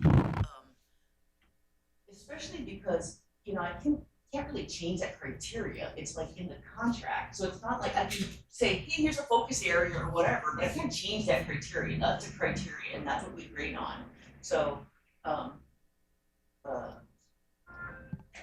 the employee self-evaluation is important, and I can't imagine doing this without it. Anyway, it would be these priorities, and then the focus areas, and then a numerical score, and then any comments that the board member would have, and then the criteria. Wait, sorry, Chair. In your guys' folder, Chad couldn't bring it up on the website. In your folder, the second attachment after my contract has a blown up version for you folks, so you don't have to put on your glasses. Yeah.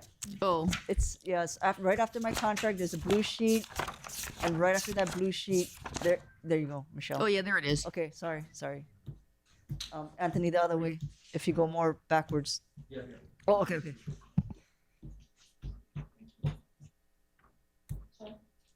Yes. So, given the distinction between state appointees and the board members, charter board members, and then also anyone who hasn't signed the confidentiality agreement, like I have not. Well,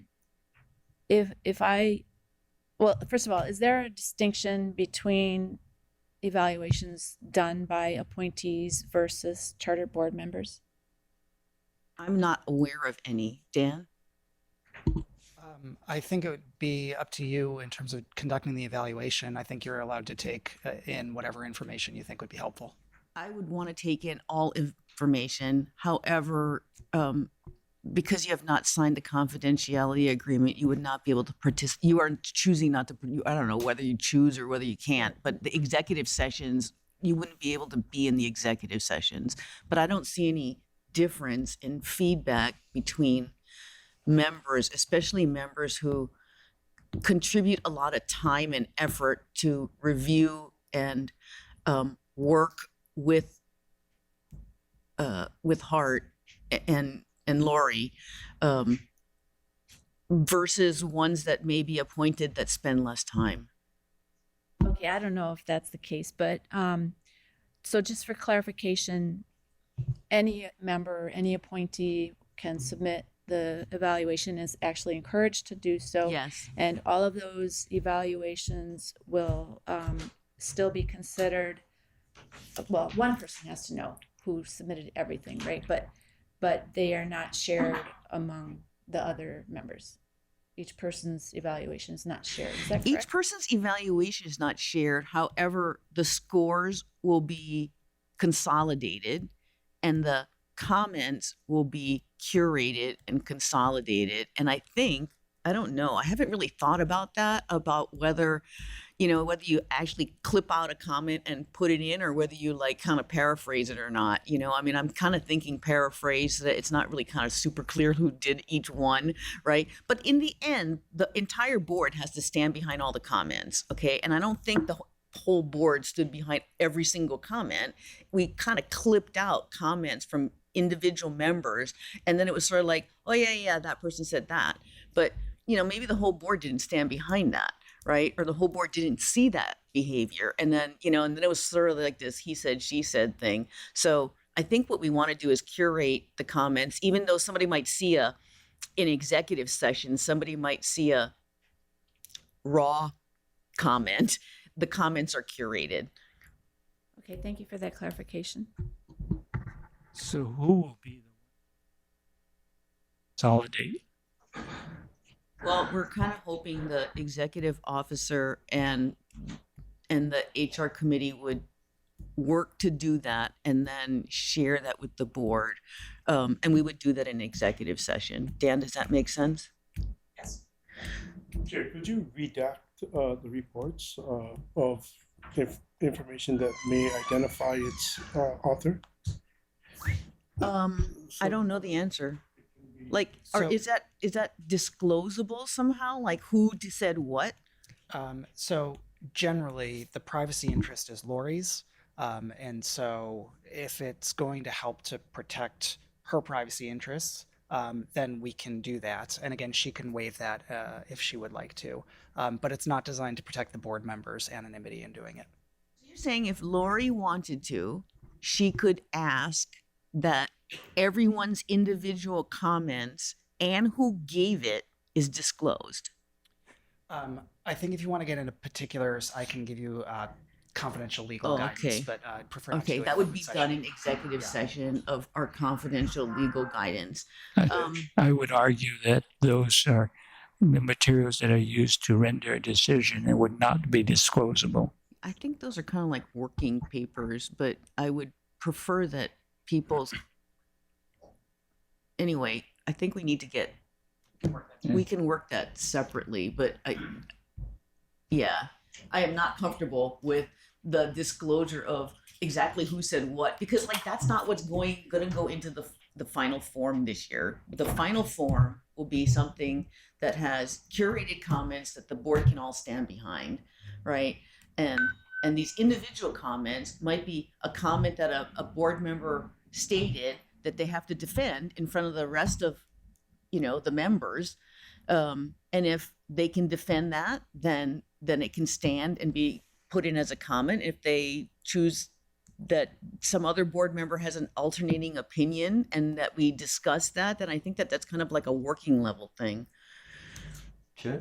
Yes. So I'm wondering to what extent our evaluation is required to be as public as it as it was, for example, last time around, where there was the media picked up on it and there was a back and forth.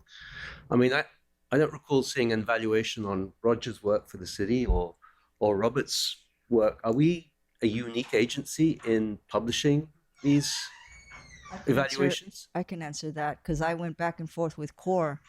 I feel all of my evaluations should be confidential. I don't think it should be so public.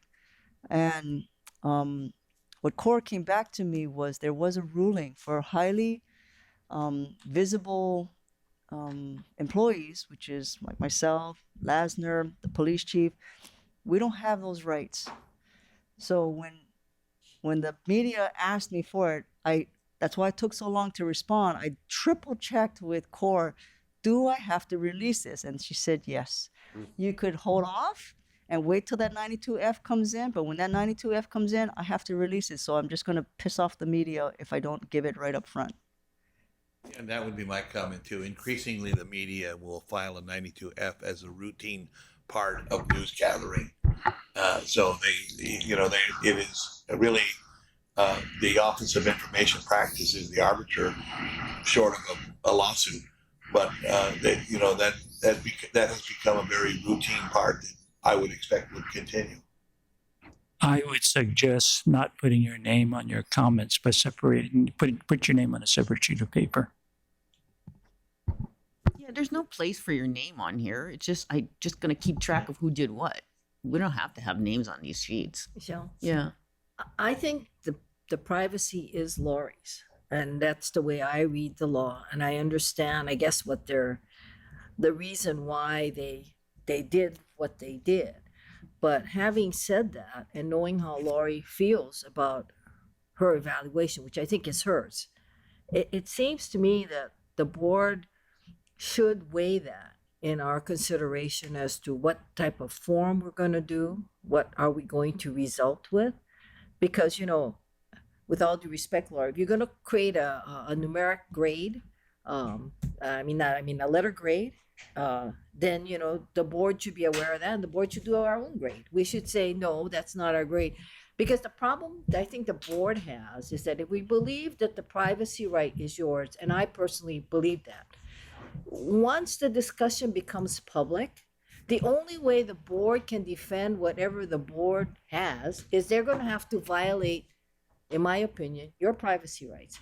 Yeah, they can say they can get the raw data, whatever else, but how the board feels should not be necessarily, or how we individually feel should not be necessarily, in my opinion, discoverable. But then the board is in an odd situation because to defend its position, it would have to go against your privacy rights, which I personally believe is yours, and it should not be violated.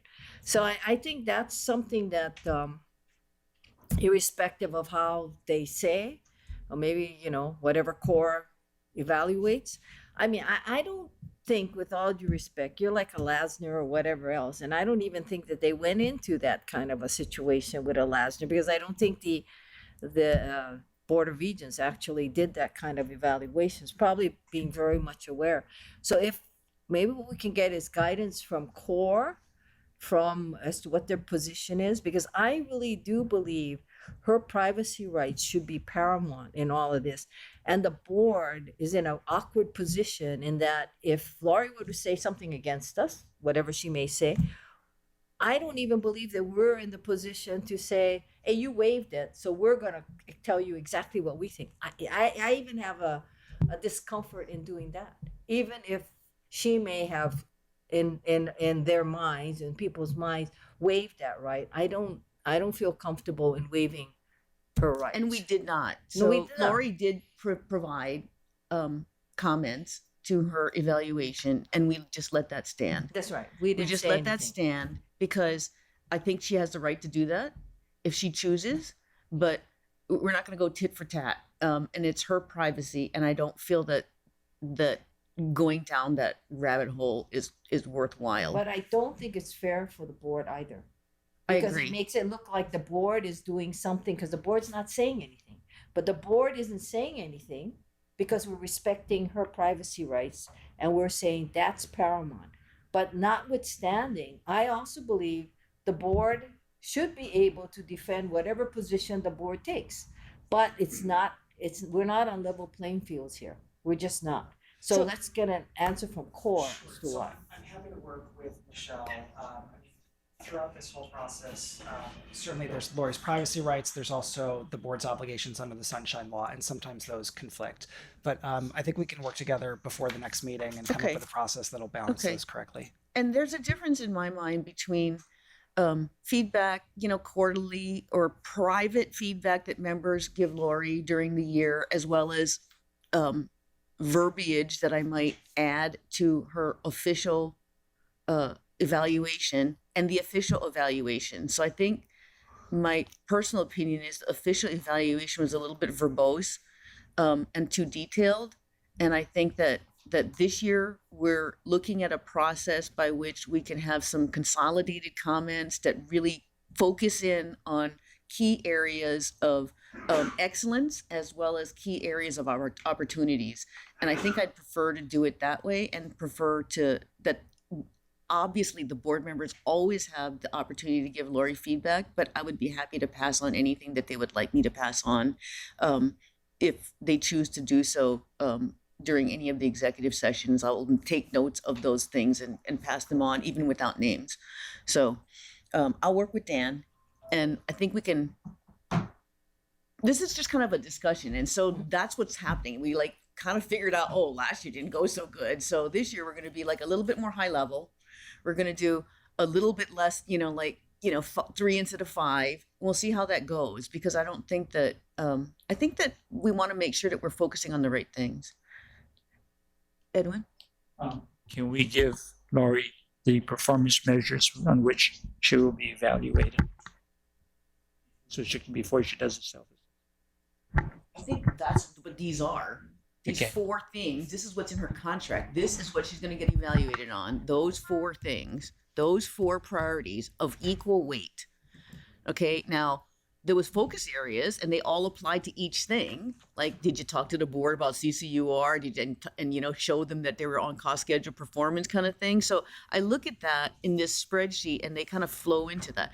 I'm not saying that they're exclusive. So if you had if for some reason there was poor or great board interaction on, I don't know, something, then go ahead, put it in there. It doesn't have to be a focus area. You can put a comment in on that. So But just to, those were pretty. I mean, the 4 priorities were always in the contract. correct. Okay, Thank you. the focus area she didn't get until mid-year, really. August. Yeah. We are Okay. Well, discussing August. it, but Yeah. Just to clarify, Chair, so in my contract, these 4 criteria, board, external, internal, general, that's in my contract. These 7 things that came out in my evaluation, it was clearly under the bonus criteria, which you're going to get a cover letter that says, I'm not interested in that. But I will respond to these 7 things, what the status of these 7 things are, but it is under the bonus criteria in your folks' evaluation of me last year. Now, if I may add, I would add those additional points that you have to evaluate, write about in your self-assessment, besides the internal, external communications, the bonus points.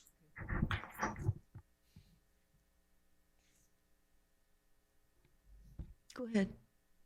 Just a question. I'm sorry. What is NLT? I know COB is close of business. Not later than. Thank you. Sorry. He works for the federal government. She likes acronyms. I'm sorry. You know what? This is kind of a draft. I'm happy putting those focus areas somewhere else, just as information, and then just leaving it as the priority, and then having people put a score in comments, because that would make it clearer. But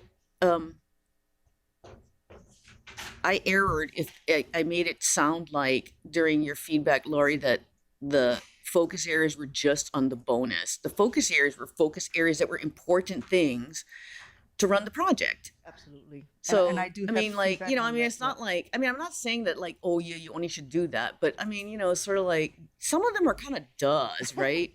Correct.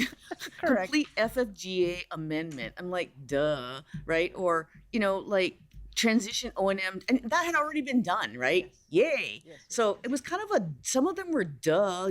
What do you think I'm going to focus on? So it wasn't really for the bonus only. It was kind of like for performance. So I'll take worries. that out. I can take that out. And we can just make it really clear that those are priorities. I'll put that on a separate page as focus, just write it down, focus areas. Chair, I have responses to all of these in, Yeah. in my Yeah, eval yeah, that I yeah. gave to you folks. So- You can leave it. It's fine. It's up to Yeah, you. I just don't want to make it too complicated. Okay. And then if we flick to the schedule,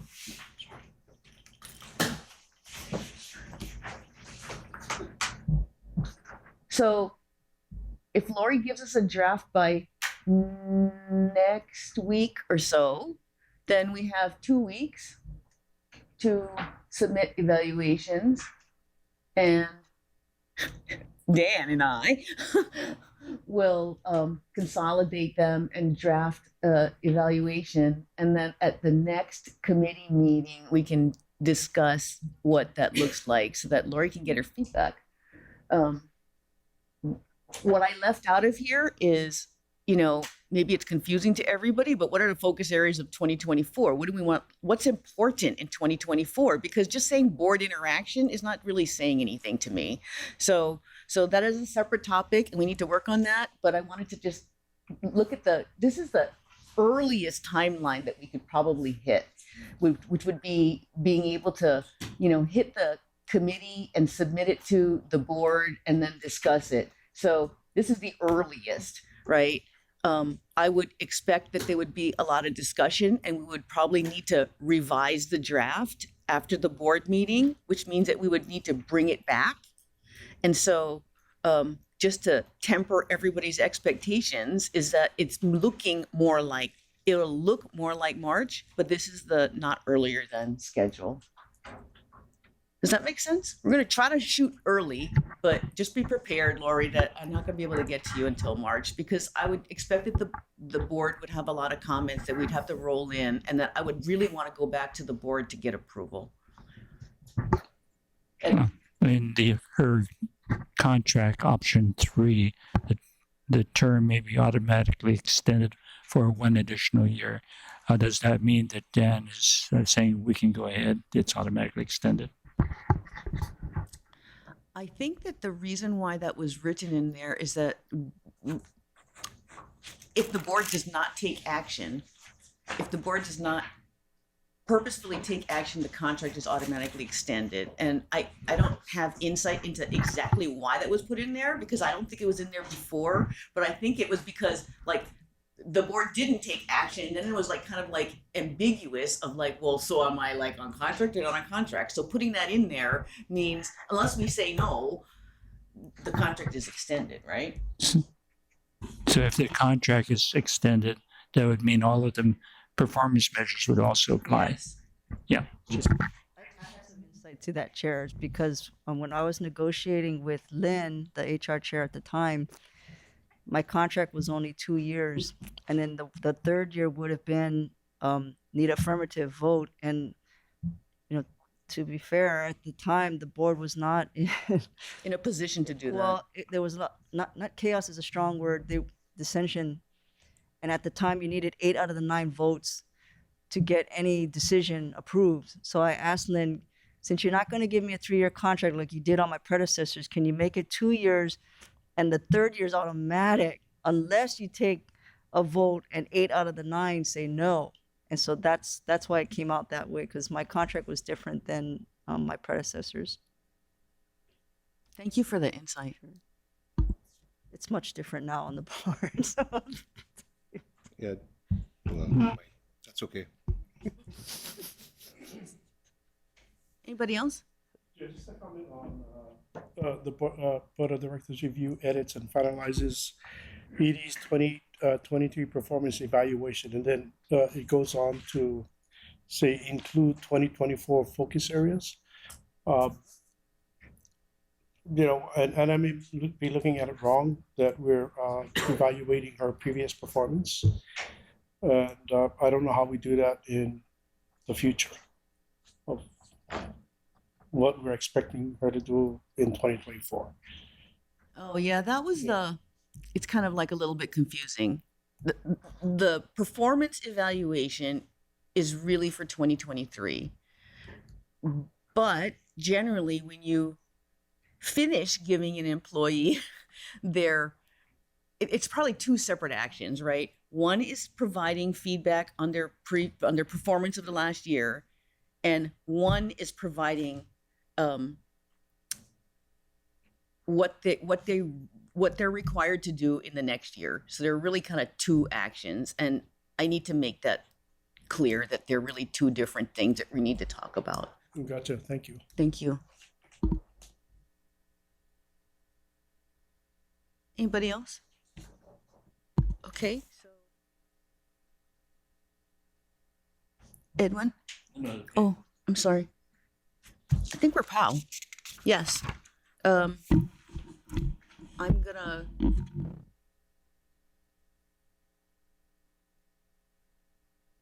Just ask if there's any more testimony on any items.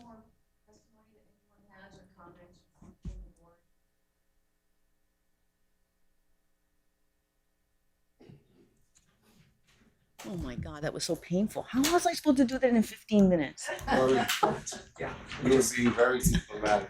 Love your response. I can give you the scoop. I was the reason why.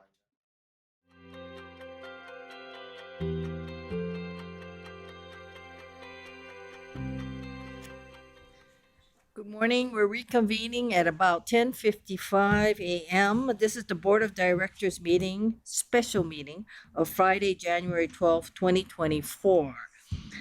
First, I'll call a roll. Kika Bukowski, Present. Anthony Alto, Present. Don Takeuchi Apuna is excused, Michelle Chan Brungaber, Present. Natalie Wassa. Here. Roger Morton. Here. Joe O'Donnell. Hi, Joe. Hi, guys. Happy New Year. Same to you. Ed Sniffen is excused. Art Tolentino. Present. Edwin Young. And Robert Yu. Here. We have a voting quorum plus quorum in person.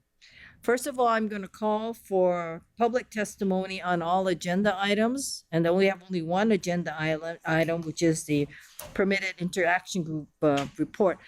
I will inform the public that if you are testifying, there will be no discussion because that's in compliance with the Sunshine Law. But first of all, is there anyone here to testify on any of the agenda items, which is really one? It's the PIG report. No one here. Anyone online? No one. So having said that, we are going to go to agenda item number 3 is the presentation of the report of the permitted interaction group to investigate, review candidates, and recommend the finalists of executive officer to the board. And members know that the PIG was chaired by Michelle Chan Brungaber.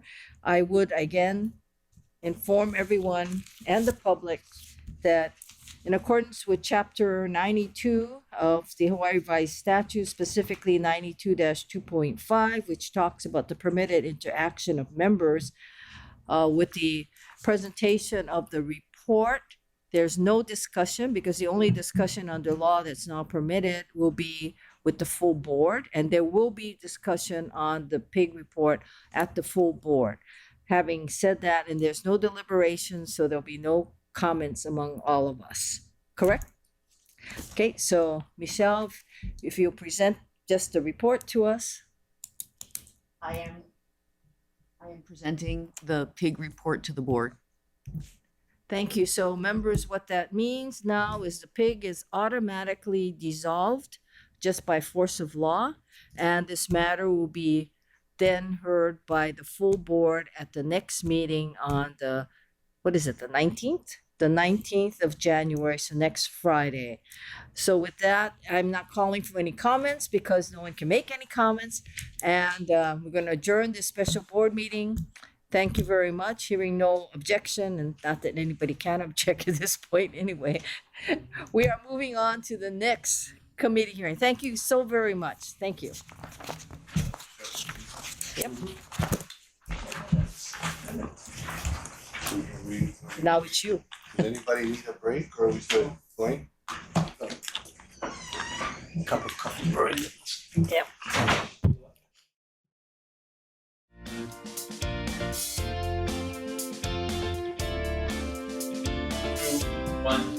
Thank you.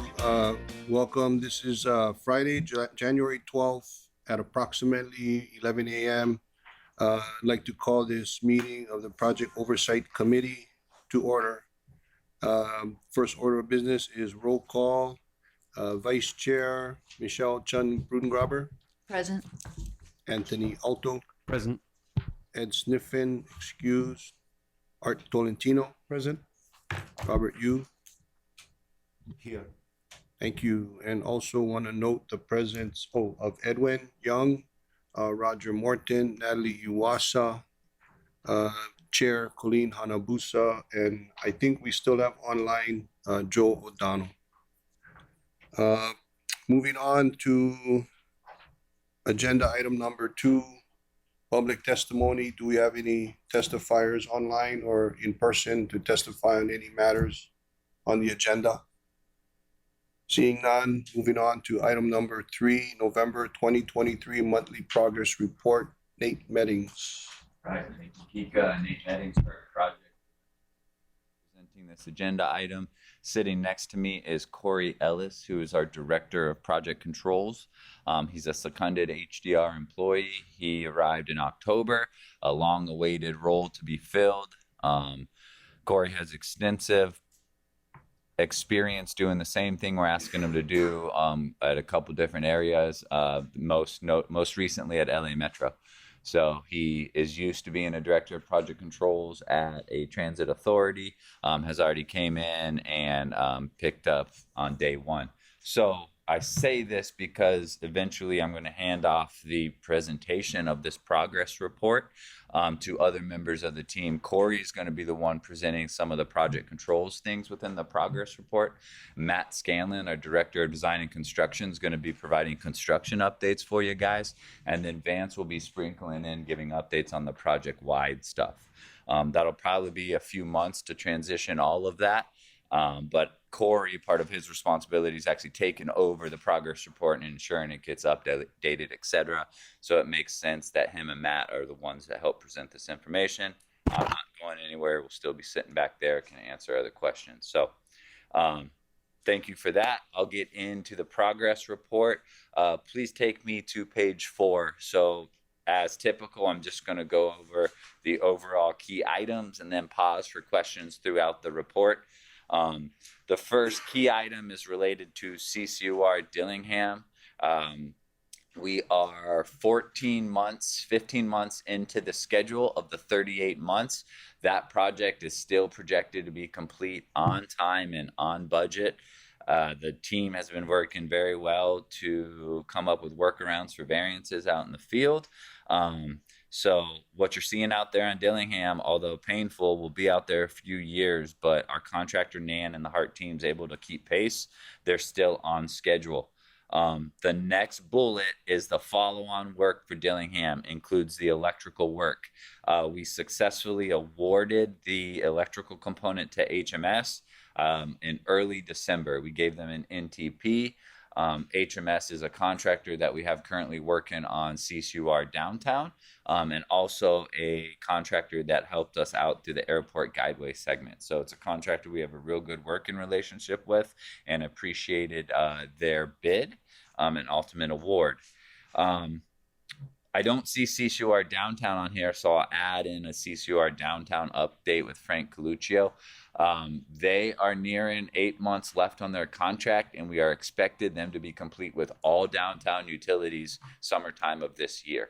That's huge for us. We have a contract that was awarded at 2/17, and we're expecting it to finish around 2/17 on time. That's a priority because that's a different project that CCGS bidders are bidding on this time. Through the P3, we promised utilities would be out of the way, but they were never progressed on. Now, hopefully, half of our utilities will be completely relocated before we even award that contract. So from a risk perspective in the bidding community, that's huge. But so CCUR downtown with Coluccio and HMS continues to hold pace, expecting a summertime completion of full contract work for the contract value. So that's big. It also allows us to retire a lot of contingency that was allocated just to CCUR downtown and free that up for CCGS, which you guys will see some of that as we get done with the risk refresh. Yes. I'll go through the next couple points real quick. The second to last bullet talks about CCGS. So we were successful in our completion of part 1. We entered into part 2 right before the new year, which was our planned schedule. So we're holding pace on that. There was a couple of delays early on, but we still have held the end date, and we expect that contract to be awarded sometime in summer. I think we're thinking July to September, depending on how that goes. Now that we've entered in part 2, we're got to be very careful with what we talk about publicly. But part 2 has initiated, so we're actually going to be meeting with the bidders all through this calendar year, progressing the designs, and then giving an award in the summer. And that is the final piece to lock in the recovery plan and to make that a reality. The last bullet just talks about the settlement. Thank you guys again for approving that settlement with STG. That was fully executed. STG has reset all of their plans. We still think they'll have the bulk of work completed by the end of February. Not all stations. Middle Street will absolutely slip past February, and we're no doubt going to have to come to a negotiation for closeout with STG there. Hopefully it's not very long. If you recall, we were able to keep liquidated damages intact. So they know every day past February is a $40,000 hit to their final payment. And then after, that's just the STG work. So STG will be hopefully punched out Q1, Q2 of this year. Then it's only Hitachi in there doing testing, vehicle testing, systems integration testing for the next year and a half, getting us to a mid to late 2025 opening. So a lot of good progress all around here. Happy to answer any questions now on the progress report. Thanks, Nate. Michelle, you had questions? The first thing I wanted to say was bravo on procuring at estimated cost the last 5 contracts. They were smaller than CCGS, but boom. Okay. You said something about CCUR downtown money risk something, and like I can't remember what you said, but for some reason it didn't make sense to me. Can you repeat that? Yes. So we allocated. Do you remember the exact numbers? So we awarded 217, and I think we allocated 20 million of allocated contingency. It's 20 or 30, something like that. But you said you were going to reallocate it. So the FTA, the recommended levels of contingency needed from an FTA perspective, you're allowed to reduce it in half once you get 50% of the work complete. So, but you haven't done 50% of the work. Yeah, the downtown we have. So they're going to be done in 8 months according to the schedule.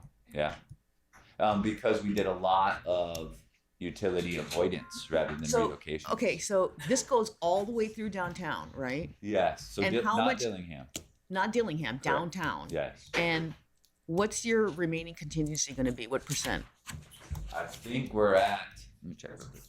Okay, so we have 20 million left in allocated contingency for CCUR 3, and I'm guessing that we're going to make a case to try to retire 50 to 75% of that and put it towards CCGS in this risk refresh, because we've essentially opened up the entire ground of CCUR 3, and we know what the risks are underneath that. We don't see a lot of risks above and beyond that contract value to get to completion.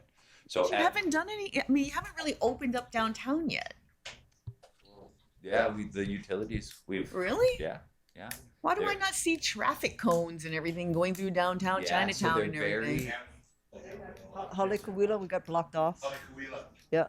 So Coluccio is a much different approach to the work than NAN. Yeah. NAN's you set traffic control out there and you're going to leave it in place Right, for right, a long right. time. These Control- guys are like putting it in, looking, Yeah. and then closing it back up with like plates and everything. Yeah, because they have 3 times the amount of utilities to relocate and those big overhead lines. Coluccio was able to do it with just your typical 1-lane closures, so a lot less invasive than Dillingham. So they were able to get in a lot of time Right, night we work didn't have to move or the 1 or utilities 2 to the other shifts, but they side, didn't have to have very invasive traffic control like you see on Dillingham. So we've asked that question the whole time, like, we don't see you guys working. Are you Right, going to right, get right. done in time? And yeah, they've strategically been in there getting things done. I was really worried about downtown, so I agree that risk should, the contingency money should move to CCGS, because when we start drilling, that's going to be a risk as well, because God knows what's underneath there, right? So, so tell me again how much you're going to leave, So and there's how much is left, how much work is left, the value of work that's left, and the percentage contingency. I think there's 20 million left in allocated contingency, and I think there's probably 80 to 100 million left of work. So you're going to leave 20%? Yeah, so we're gonna try to take. I'm gonna make a case to try to take 50 to 75% of that 20 million allocated to go to CCGS, because we still have. So we know what the path forward to completion looks like on downtown, and within that contract award, there's allowances for working around utilities, and if you hit a different type of soil substrate, we kind of know what that path is since we've uncovered and potholed everything. So I think FTA will at least agree with retiring half of that, so that's 10 million to the greater good. But I'm going to we're going to fight for even more of that. When you say FTA agree, do you mean that they actually have to approve, or do you mean that they're in agreement and they're not going to it doesn't create an additional risk? Aren't you free to allocate what you believe contingency should be for each item at each point in the project? And even though there are requirements for FFGA, that as you execute, they kind of turn into guidelines? Yes. Or are you saying that FTA actually has to approve of this? No. Yes, I said agree strategically. So FTA through the PMOC are going to participate in our risk refresh. Right. And they're the independent eyes to the Right. information that we're giving as the owner. And then it's always good to have PMOC say, yes, I agree that contingency isn't needed. So like exactly what you said, Michelle, FTA has a guideline Right. for recommended contingency levels that, if you're in design phase, it needs to be here 15, 20%. But as you get through construction, at award, it should be 13 to 15%. As you're 50% Right. through, they're good with 78%. Right, I agree. So they do not approve it. That's all on us, but it's always good to have them in the loop and concur with it. And it depends on the work as well, because and it depends on how well the contractor's been executing. If they saved all the hard stuff to the end, then you might need to, it's just a judgment kind of call. It's also a judgment call with CCGS, because we built like all these other sections already, right? And they were still requiring in FFGA the kind of contingency that you would require at the beginning of a program. And so we'll see if, we'll see. We have other factors. So, okay, thank you. That was my question, and you answered it. Sure. Yes, go ahead, Rob. Question. Yep. Thanks, Nate, and Corey for being here. You actually touch on one of the questions that I was going to ask. You said CCGS downtown is 50% completed, but yet in your monthly report it shows 26%. Was 24% completed in December? Because right now it's just the beginning of January. Me too. So, Corey Ellis, Director of Project Controls. So part of that reason is we're adjusting those curves. We'll see that reflected in our next round of monthly progress report. There are some anticipated change orders that's also in that forecast. It's going to drive the value back to like where contract value is instead of the EAC, which is 239 or so. So that's part of that percentage change that you're going to find. Okay, so that's good. Yeah. Then I guess my concern is this report is only theoretically a month old. Yeah. And we're adjusting the curve. I mean, we did not know at the end of November that it's actually more than 26% completed, and it's closer to 50%. That's a very big gap, right? And I just want to make sure that what we have to go on is the report. You could tell us 50%. It's not that I don't believe you, but it's documented in the report. So, we just need some clarification other than adjusting the curve. That is 50%, not 26%. So that was a good thing that Corey picked up right away and that you just picked up, is basically the project manager telling you we're going to finish here, but all of your data and those curves are telling you something different. So Corey picked it up right away and started looking at it, and we discovered this month that this data still reflects the baseline schedule, the total estimate at completion of 239, and hasn't been updated to include the Halakuila and Nimitz optimization we talked about, and then the actual schedule to completion that they're working with the contractor. The reason for that is because they spent about 6 months trying to work with HMS, because remember, we change ordered the electrical work in there. So we had the Coluccio base work, and then we change ordered the electrical work on there. The team spent about 6 months beating HMS and Coluccio to show that those could actually finish within the time frame. And so now that they've got to an accepted schedule, it allows us to use that data to update these curves.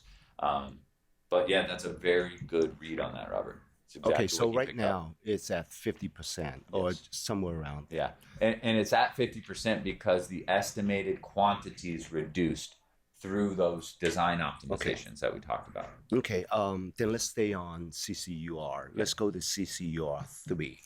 I know CCUR 3 is still kind of newer, right? Than Dillingham. CCUR 4. You're talking about Dillingham right now, right? Yeah, CCUR 4, Yes. not 3, sorry. It says 21% complete. Now, that number doesn't really concern me as much as in your report on page 41. What you mentioned here is that the contractor has yet to provide an adequate work plan, but I'm pretty sure you guys will figure that out, right? You guys will get that. The most concerning is the contractor stated that they would provide 9 crews, 2 shifts a day and 7 days a week. 4 months into the contract, they are providing 3 to 4 crews per shift. So they are providing less than 50% of the personnel that they told you that they would provide. At some point, by having 50% less personnel, would impact the amount of work that needs to be done, right? So could you elaborate on this just a little bit? And you saying that it's on schedule. So it's hard for me to imagine that they have 50% less staff, but yet they're doing the same quantity of work. And the reason I'm also asking is, and this is for the next meeting, the finance meeting, and I see that some of the expenditures doesn't really, is consistent with having less people on the job. All right. So on page 41 is our risk profile. And that talks about that initial work plan from NAN. And that initial work plan was NAN, in the form of their baseline schedule, said, we're going to work, I think it was 6 days a week, 2 shifts a day. And we said, all right, that's what we paid for $500 million. And what we do is we track every week to 7 days a week. Okay, 7 days a week. So we track every week to see if they hit that resource promise that they gave us that we paid $500 million for. Yeah. They have not yet. So us tracking that every week gives us our defense when then they come back to us and say we are delayed. We're going to say you're delayed because you never provided the crews you promised you would provide. So that's why we keep that message ongoing on the risk profile. From the project perspective, we're all very surprised that they're on schedule as well with the lessened crews that were out there. They have ramped up since that. They're not at the 4 crews or whatever it says here. They've ramped up, but never to that 7 days a week.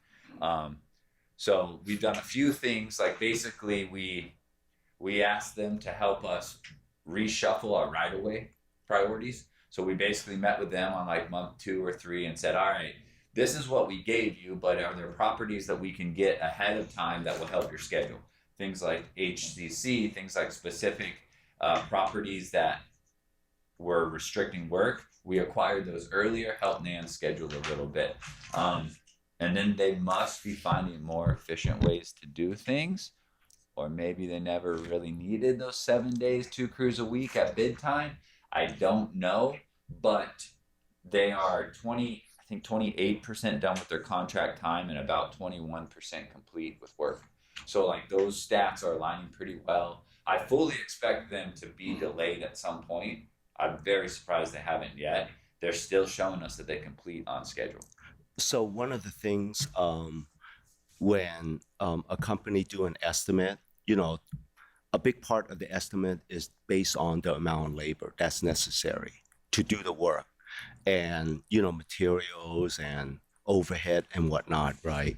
So if we pay $500 million for the contract, and if the contract estimate that it would take 9 crews, 2 shifts per day, 7 days a week, and if they're operating less, why would the contract is still worth $500 million?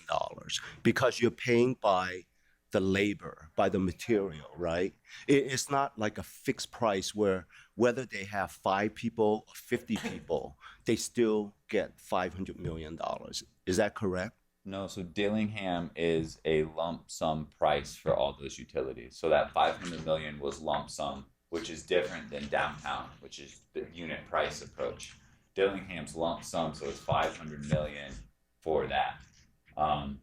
There is a provision in there that allows them to renegotiate quantities when they're above or below 15% threshold from what was on the plans, but we're treating that as a lump sum, and we've been able to keep going there. We want it to be a lump sum because there's been so many changes to date. So the contractor and Hart both want it to be a lump sum contract due to all that. But hopefully we'll get out of there as a lump sum contract for 500 million. Okay. Whereas Coluccio is unit price, so they get paid for what they're doing. And that's what they wanted, that's what we wanted, so it's perfect. Okay, yeah. If you could just keep us updated with, you know, whether you get a good handle on that they have 50% less crew, but yet they're on schedule as of now, right? So that's the benefit of having Matt Scanlon, our director of design and construction. He'll probably either focus just on that page, or maybe we'll provide supplemental info to talk through what's been done to date and maybe a more in-depth CCUR update. Okay. Sorry, Chair. Just one last thing. On page 13, with the licensing agreement for Aloha Stadium, what is the issue there? Is that a monetary issue, or is that just I don't know, legal language issue that the licensing agreement is not complete? And what is that, by the way? That's due to construction things, right? Is that one, or was it This seems like it's the parking lot, I think. Yeah. But I thought the issue with the parking lot is they wanted a gate there. So really what we're trying to do with Aloha Stadium is we committed to a certain number of stalls that were available for us through operations, right? They agreed to it, we signed it. We handed over the system, and now we're trying to identify what the final configuration looks like for like the bus pickup and drop off and bus circulation in that area. I think we owe them 2 sets of cattle gates to help control the parking lot security. And so once those are built, I think that's what moves that licensing agreement off center. And that's we're working with DTS on how to best circulate the buses. And I think the last thing we owe them are those cattle gates. I'll verify that. We owe them some work, which I think are gates to secure the parking lot, but are still unlockable to allow bus drivers to access that. So essentially, the licensing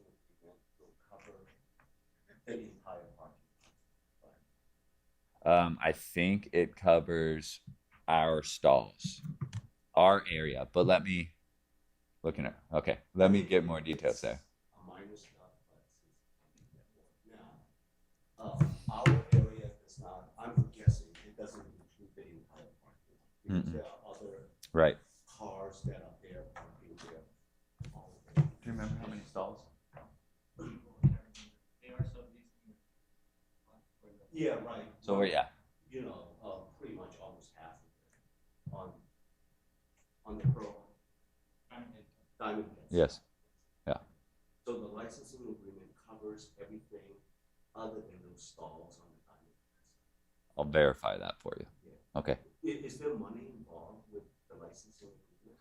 Just the cost of us installing those gates and everything.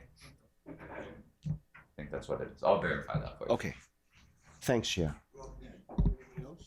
Go ahead, Anthony. Couple of quick ones. On page 13, the easement to use the guideway in the stations on the west side expires in 6 weeks. We're still negotiating with D.R. Horton. How's that going? Extended. So that's been extended. So Yet we're- again. Yeah. Is there a holdup? Well, I mean, one would have thought the easements would have been negotiated before we built the system. Yes. Is there a holdup? Is there a concern? The concern was the fact that we are moving to opening and built things without owning the property, and Krista's group has done a good job of cleaning that up. And now I think we're working through just some final agreements there. But that's what's holding that up. But it has been extended to make us whole. I think it was through this year, this entire year. Through this February. Yeah, it's end of February. It's 6 weeks, so it's a little tight. I'll follow up on those too. And then, Chair, just a very minor thing. On page 20, there's an amount that we approved, and nearly 500 million for station maintenance. I thought that was Roger's baby at this point. What page? I'm sorry. Sorry, page 20. That was to get the stations up in, because they were existent for so long before we finally did transfer it over to DTS, and we couldn't give them something that was not, looking fairly new, especially with grand opening coming. So I believe that's what that was for, station maintenance. Yeah. Yeah, and it's not just like cleaning and things like that. Like stuff was legitimately broken that had to be fixed prior to opening.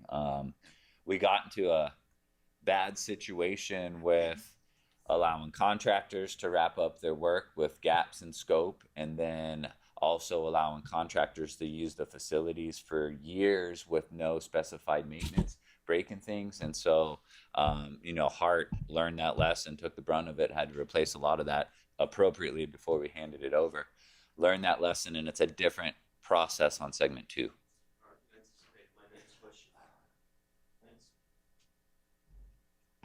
Anyone else? Roger. Yeah, I wondered, if, I know I had some federal officials who had concerns over the programmatic agreement on page 8. I noted here that there was an annual call, that I did not participate in that call, but can you, talk a little bit about what the concerns were about, fulfilling the programmatic agreement? Yes, I can speak to that, and then if I miss anything, Vance can, because I only was in the beginning with myself and Ray Tellis, and then we had to log off. When we opened segment 1, there was confusion on what Hart's understanding was versus the consulting parties, when there are some obligations that need to be done for opening. And Hart's mind, it was always 2031 when we opened the full segment. It wasn't anticipated when the programmatic agreement was developed and signed that the system would open in stages. So when phase 1 was opening, the consulting parties came and said, hey, you guys didn't get these things done. Some things like coloring book, color brochures, interpretive signs. So they were upset at that, but they gave us a reprieve. So we got everything done except for the interpretive signs, which they gave us until April 5th, I believe, that needs to be done. So we're on schedule to do that. We have our consultant who, the signs are done. It just needs to be translated now. So our consultant is working on that. Pass it one more time to the consulting parties, and then we will be fabricating and installing. This is on the west side. So The other big thing at that meeting is TOD. They're very concerned about implementing along the route TOD, and that's really not Hartz Kuleana. It's DPP, it's the city administration. But I think in the rush of everything being put together in that programmatic agreement, it says city, city, city. It doesn't say Hart. And at the time, right, Hart had everything. And now we are purely construction. So we've set up a meeting with DPP and managing director's office we need to delineate these roles so that we can get back to the consulting parties. We are amending the PA right now that we want to make it clear roles and responsibilities between Hart and city administration on TOD. Well, you want to add something? Oh, okay. Did I answer your question? Okay. Yes, I guess it did. I mean, it's just to reiterate the concern federal officials had. They make sure that the programmatic agreement did not result in a blip in going forward, and that the consulting parties are an important part of this whole process. Absolutely. So I met with Ray Tellis after the quarterly meeting, and I said, I'm going to be personally getting involved with this now. So I meet with the consulting parties. We have our architectural historian, Dennis, and the two of us meet weekly, and then we meet with the Kako'o every 2 weeks I can absorb and understand what are the outstanding items and make sure we fulfill all of our obligations. Good, Roger. Yep. Go ahead. By the way, Corey, welcome back. I'm probably the only one who recognizes you from before. So, Nate, the CCGS, it says for part 1, it was due December 11, 2023. Was that met? Yes. Okay. Part 1's complete. I don't know if it might have came in a couple days after, not sure, but we got through part 1 as PAL as of 2023. So just so that we're clear, explain to us what part 1 was, because there's part 2 that's going to be, I guess, later on, 2024. Yes. Right. So yes, we've started part 2. Part 1 is basically the qualification step to understand if the bidders are able to perform that work, both technically and financially able to bond that work. And basically their past performance history, are there any outstanding claims, issues against them, etc. And it's really to qualify them to move into part 2, which is the technical phase, which is where the rubber hits the road, designs get complete, and they actually put a price to it. So technically at this point, though you can't discuss it, we know who the qualified bidders are for Yes, part Chair. 2. Okay, thank you. Thank you, Chair. Chair. Yes, one last Robert. thing. Nate, on the part 2, on the technical, I know, I don't know, 6, 7, 8 months ago, we talked about, or you mentioned that you may add an option for pricing to Ala Moana. Is that included in the proposal? That is. Okay. Is that something I shouldn't even ask, or? I've been told I should answer that question. And I'm trying to figure out, and I don't know the best way to respond in that regard with not causing offense, but a nod in my head yes to that, because we talked about that publicly so much and promised everyone it is an option, and it is. But some questions I'm gonna have to not reply back and ask that Kathleen maybe sits there. We do it in executive session, is what I've been. No, I don't want to put you on the No, spot. yeah, you're good. I thought We've it's talked something about that we so talked much. about before, It is so. in there. Yes. Okay, yeah. Thanks, Robert. Anybody else have any questions? Yes, Michelle? Probably said it. I don't know about zoning or something. When is the FFGA going to get signed? So City Council Committee approved it this week. It goes to full council on January 24th. As far as the signing, that has not been determined yet whether city side signs first or FTA, but we're hoping by the end of January or no later than end of February. Do you expect them to come here?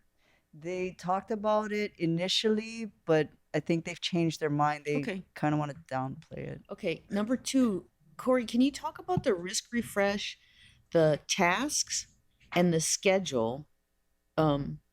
Because we haven't done a risk refresh and tell me how long it's been since our last risk refresh. A year. About a year. Okay. Yeah, thanks for the question. Yeah, so they're going to be end of February, as you stated. We're going to have the process usually includes everybody, all the staff come in the room. We all talk about opportunities and risk for all the remaining projects, right? And what's currently existing. So we'll have that. The risk guys will be flying in. This guy named Blaine. He's going to fly in. He's going to facilitate this discussion. It's going to take about 3 days. We're going to break out major projects. So CCGS is going to be one. Pearl Highlands is going to be one. What else we have on here? I'm pulling up the agenda now. Core Systems is going to be a major one. And we're going to look at those as separate breakouts during this risk process. Before you do that, right now you're going through all of the baseline schedules to make sure that they're accurate, correct? Because like Absolutely. that's what we were talking about before, where like a schedule didn't look exactly right and it's 50%, Yeah. but it's 26%. So that's what you're going to do now before you do that, right? Absolutely. I mean, because like you got to have a good baseline to do the risk off of. Yeah, so we're doing it. We're re-baseline what we currently have. We're also looking at the schedules for segment 3, making Right. sure that we have all those details kind of really fleshed out and identifying risks. Right, we want to identify as many risks as possible. It's going to improve our assessment. So yeah, that's all happening now. Where that's going to be ready for the risk refresh that's going to happen at the end of February. And so that meeting with your program managers doesn't happen until the end of February. And That's then you crank all that through your modeling. And when does the risk, when does it pop back out and we can see it at a committee meeting? Are we going to be able to see it in March, or do we I not see it think until April. April? You guys will be able to see it. It'll crank out mid-March, and then we go back and forth, and then write up a final risk refresh report. And then I think it'd be ready in April. Yeah, I expected it a little bit earlier, I think, but It used to, we did have it scheduled for January, and then we couldn't get everyone's schedules to align, so we did end of February because we want PMOC and potentially FDA to be on site with us. And then that's why it probably would be April until we can look at that. But essentially, real high level, the risk refresh allows everyone to kind of come together, reassess if last year's plan was still adequate, look at all the existing risks, are they still appropriate, and then change the values or statistical approach to them if appropriate, and then add, delete new risks. You know, I mean, we evolved a lot in a year, especially CCUR. The biggest things that we've done this last year has been award those contracts or execute change orders. So, and then on the professional services side, we're going to look at all the consultant contract staffing costs, make sure that we have, I mean, the intent is to find out where the fat is in those line items and try to figure out exactly what we can afford for CCGS. So we're going to have a better idea of all of the consultant staffing plans and then all the remaining and active work. That's essentially what it is. Refresh risk, look at it, what's changed over the last year. Based on that, our affordability window will probably change, hopefully grow.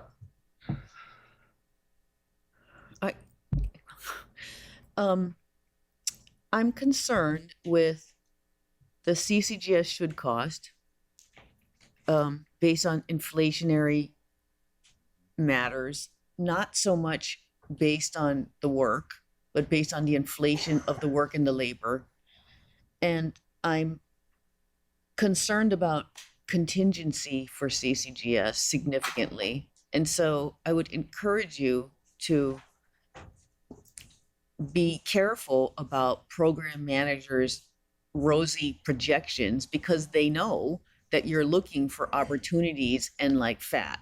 They know that. And so everybody's going to like underbid your process and, you know, and say they can do it earlier. In the end, you guys are going to have to make this thing work. Okay. So it's important that, I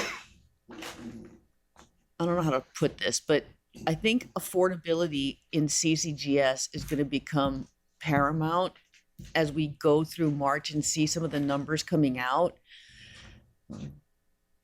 And I would like to work with you and Kika on how we identify what the risks are without disclosing what the government should costs are.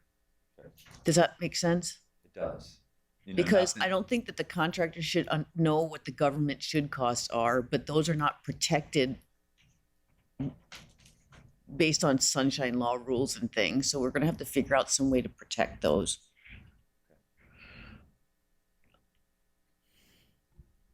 Thank you. Just a question for Corey. You mentioned with respect to the risk refresh that the Pearl Highlands is a project. So when I hear that, to me that means garage, but you're not talking about the garage, correct? This is Transit Center. This- Thank you. Yeah. Ram Transit Center.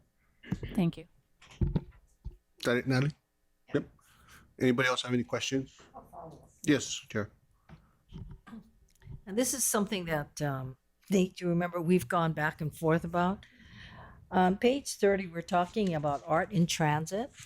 I received a letter by the city regarding the fact that they believe that HART is not spending the statutory requirement. And just so that everyone knows, both the state, whether because this is primarily GET and TAT funds, the state has a 1% of the total cost, and then the city also has a 1%. So this letter said that, you're far from it, because if you take 1% of, say, a $10 billion project, you don't even come near it. And remember, I think originally when we started to talk about art in transit, it was because you guys were talking about cutting some of the art, and I said you can't do that. Having said that, have you guys been working with whoever it is in the city who triggered that letter, who also said, you think we have a problem not only with the city, but with the state? Have you guys looked at that? So we were shocked by that letter, and actually the deputy managing director called me personally to apologize. We should not be sending letters city department to city department without at least discussing it. So he was disappointed that that letter went out. Managing director has since sent us an email, and we want to understand the numbers from our perspective first, and then we'll have a joint meeting with having administration there and that office, the MOCA office, to make sure we are in compliance. But, Yeah. yes. And just so that, I hope they don't ask me, because you guys know how I felt about what you guys were doing with the inability to fund art in transit. Because I believe that, and I think one of the discussions we had was, I believe that there was a 1% requirement at that time. But having said that, keep us posted, and I'll have it agendized in the future. But I noticed it in the monthly progress report, and I hope that you address it in the monthly progress report too. Yeah, of course, this is November, but yeah. I think I got that letter in December, if I'm not mistaken. Yeah. Okay, thank you. Well, any other questions? No other? Yes, Roger. Just for the record, it didn't come from DTS. No, it didn't. Okay. No, if there's no other questions, so I had just a couple of things. Robert kind of touched on one of the questions I had earlier regarding CCUR4, and I was looking at page 41 as well. In addition to page 40 at the top, DBB 511, the first risk threat. So it says driving the schedule more aggressively with the contractor. Can you kind of expand on what you guys mean by that? Yes, page 40. Page 40, yeah. Is that kind of part of the CCUR4 Dillingham contractor performance? Is that kind of one in the same risk threat? I think Or is it which one is that, Kika? Third down, the one on 40 is the top one, the top one. Okay. the very top one, and then the one that we talked about earlier that Robert brought up was the 1, 2, 3, 4, 5, Yes. 6 going down. So that's basically the same thing. You know, I mean, we have more writing on contract completion than NAN does, and so we need to proactively keep driving their schedule. Like any contractor, they'll tell you they have no place to work and they got to stop and charge standby. So it's our team's job to continue to free up and find space for them to work. If they miss their schedule, I think their LDs are $20,000-$30,000 a day. But if they miss that schedule, Hart's costs are triple that with the design builder waiting. That's why we got to drive that schedule for NAN. We can't just wait for them to tell us where they can work. That's where we're consistently saying, all right, you're free to work here, go, you're free to work here. So we're acting as a partner in that regard, trying to just clear the way in front of them to keep working. Okay, so, and then I know that I had brought this up, I think several committee meetings ago, similar to what Robert had brought up regarding what they had contracted for and what they're actually providing and how that's impacting the schedule. And I think previously you had indicated that, as you did today, that they seem to be staying on schedule despite the 50% labor being provided versus what they had indicated in their contract terms. So, I mean, is there, one thing is efficiency, right? Maybe another possibility could be quality of work. Yeah, could be.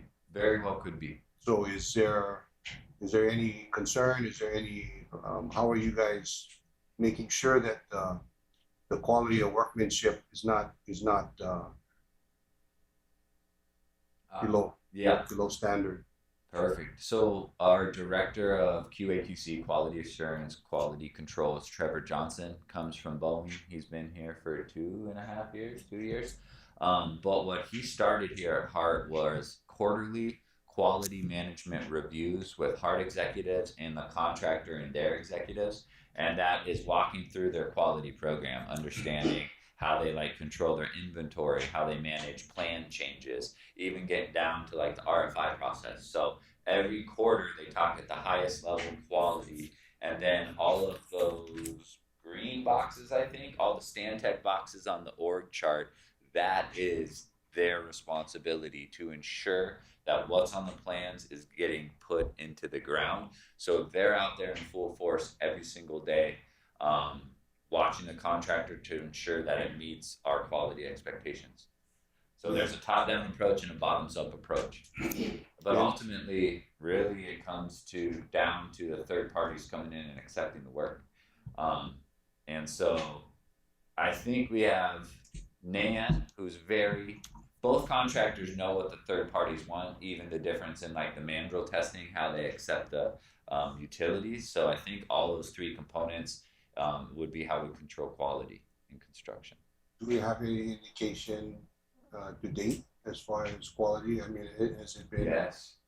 We can pull, what I'm hearing is a thorough CCUR update for one of the next committee or board meetings that walks through maybe what was anticipated, what's reality now, how you can say that we're on schedule and on budget given everything that we've seen. Kika, we have one system of record for the whole project. Every time there's a quality issue that gets input into the system by whoever's out there with certain data tags. So at any point in time, anyone on the project can log in and see all open quality issues that NAN has or any contractor has. Part of those quarterly quality management review meetings is we've set thresholds. We don't want what we call aging quality issues. So anything that's over 6 months gets attention. Anything that's a year gets more attention. And we start withholding payment if there's quality issues that last out longer than a year. So I think you mentioned, or I thought I saw it written somewhere, that they have not submitted the work plan yet. They have not submitted a work plan that shows the 7 days a week and 2 or 3 shifts, whatever they promised. So what they're showing is, hey, this is what we're going to do this month, but it's got 5 working days and 2 crews each out there. So where that risk is basically us stating publicly that you still have not give us a work plan that meets your contract commitments. Okay. And then I understand that you folks, and earlier today we had a discussion on internal workforce, labor needs and whatnot. But I understand you folks had a recent meeting with trade unions, and you guys kind of share a little bit about how that went and what was your intention. I'll start and then Nate can pepper in. So you did ask in a previous board meeting that we let the unions know that we have all of this work coming down. So thank you for that. And so we did do the presentation. I'm not sure if they quite grasped what the amount of workload that's coming from us, the schedule, and the dollar amounts, or we actually didn't go over the dollar amounts, but the schedule. So Nate did offer in that meeting to go into more detail by trade, what's upcoming, but we didn't get a feeling that they wanted us or were interested in that. The temperature I got from that meeting was they're more concerned about making sure that each union, they're not stepping on each other's toes. Like, make sure this union is not doing this union's work. So they brought up the RITSA and on the documentation that the contractors have to sign that letter of assent. And we didn't want to refute anything in that meeting, but we did send that for Coluccio and NAN. We just awarded to HMS, so we're going to go through that process. Is that? Yes. Oh, thank you.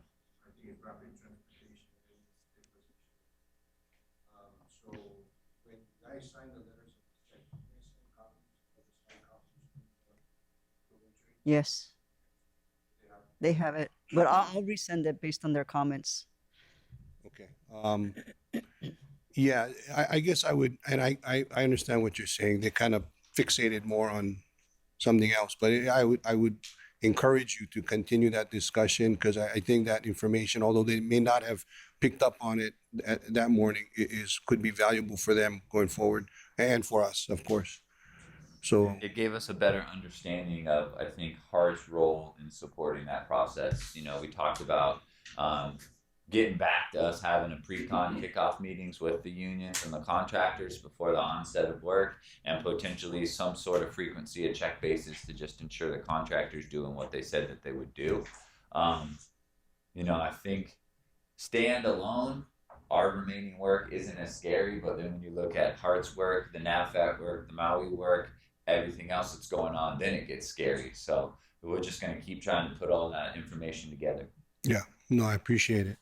And then the last thing I had actually was the RESO, I guess, that went before the city.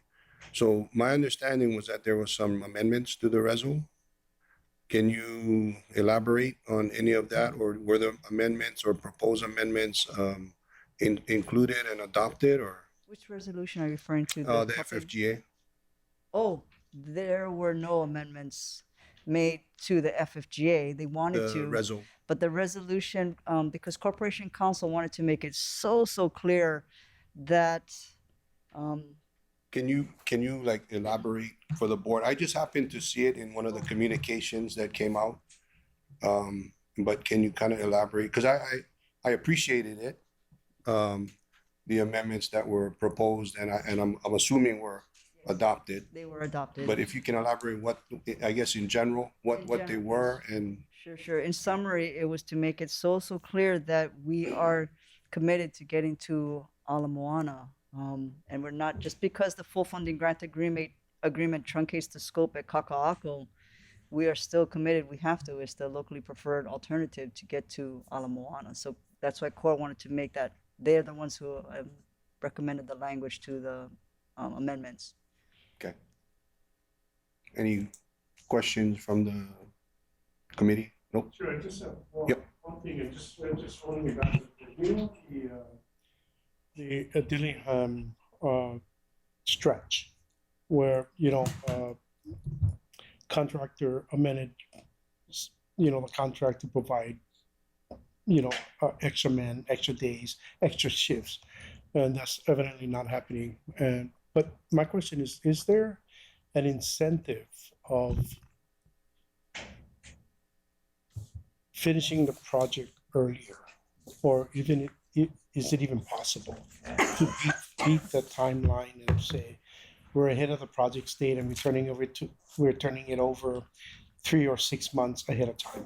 Yeah, so yeah, great question there. And so some history, because of our risks associated with any delay being much greater than the contractors, we actually offered a early completion bonus in that contract.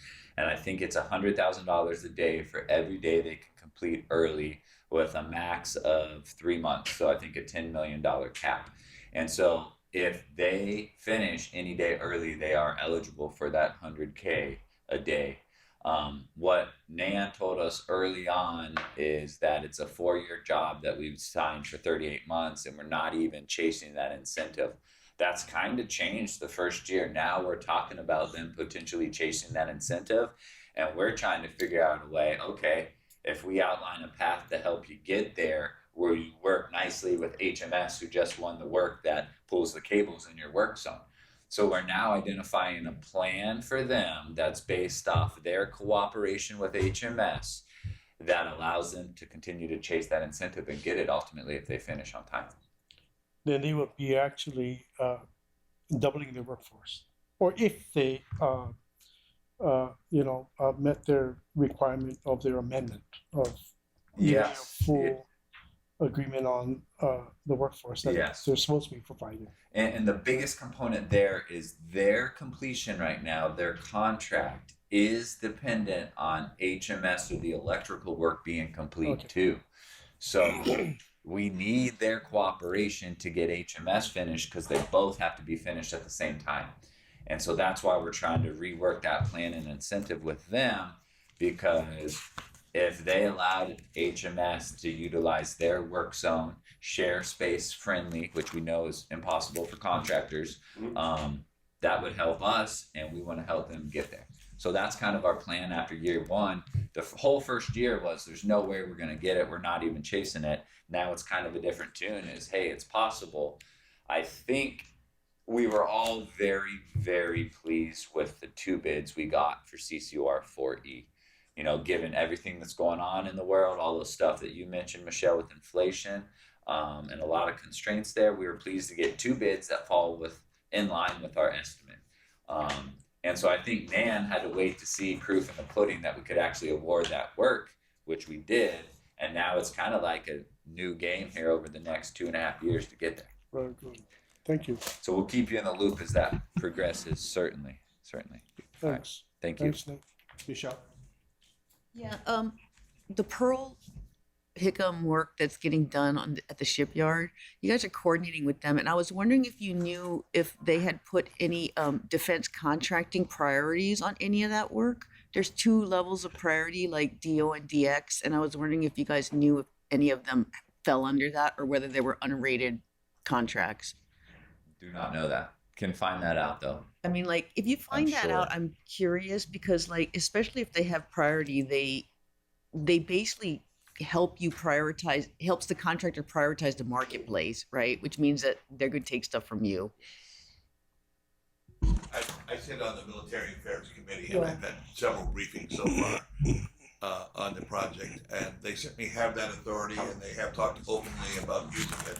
I don't know for sure whether they've actually exercised it or not, but they have indicated that they would use it if they felt there was a need to allocate commodities or labor or other things that they have the right to. Yeah, like concrete, right? Concrete or aggregate. Concrete would be the big one right now that I think would be at risk. Would be concrete. Yeah, I think so too. Or the labor market. They can actually like, if they put a DX priority on it, then like we just take second shift, really. It's a concrete and steel bathtub, just like our concrete and steel Right, guidling exactly. station. It's the same so, stuff, the same people, the same welders, the same Yes. whatever. I can't decide whether to praise you for jiggling all the things in Dillingham or to tell you that your estimate was too high. But I think it's a combination of both. But I think it's good work and on everyone's part that are participating. Kind of a toss up there. Yep, thank you for acknowledging that. The team deserves it. We're not celebrating until this last award. 1 award away from it. Okay. If there's no other questions, if we can move on to agenda item number 4, and I'd just like to ask if there's any testimony in the audience or online. If not, Nate, go ahead. Yes, sir. Thank you. All right. The PMOC monthly report. This is the October report, but it's September data, so it's even 2 months more stale than the November report you just heard. But it's from the PMOC perspective. I'll be brief. Do the same thing. Highlight as major issues or concerns. Please remember that any new text is italicized within the document. If it's not italicized, it's the same text as previous months. So take me to, well, we'll just cruise through it, starting on page 2, please. Page 2, yeah, keep going.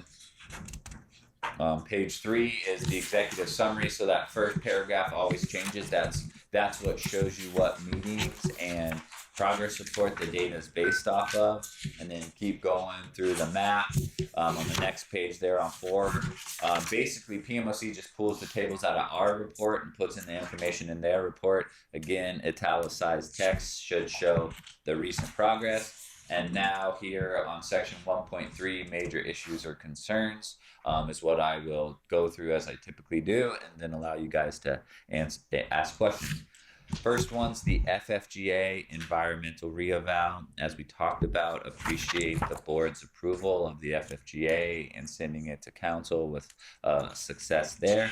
Also, the federal NEPA and environmental review portions are done with some periods ongoing right now. So that's an older concern. It's been there for a while. We've made a lot of good progress, especially over the last few months, getting over that. Hopefully that changes or falls off over the next few months when this PMOC report catches up to reality. The next one is management capability and capacity. Basically looks at the Hearth organization, talks about us having some key vacancies. This still reflects that Corey's not with us. Obviously, we filled the director of project controls position and also the deputy director of project controls position. So project controls from a leadership perspective is shored up. We still need some supporting resources to make the team full.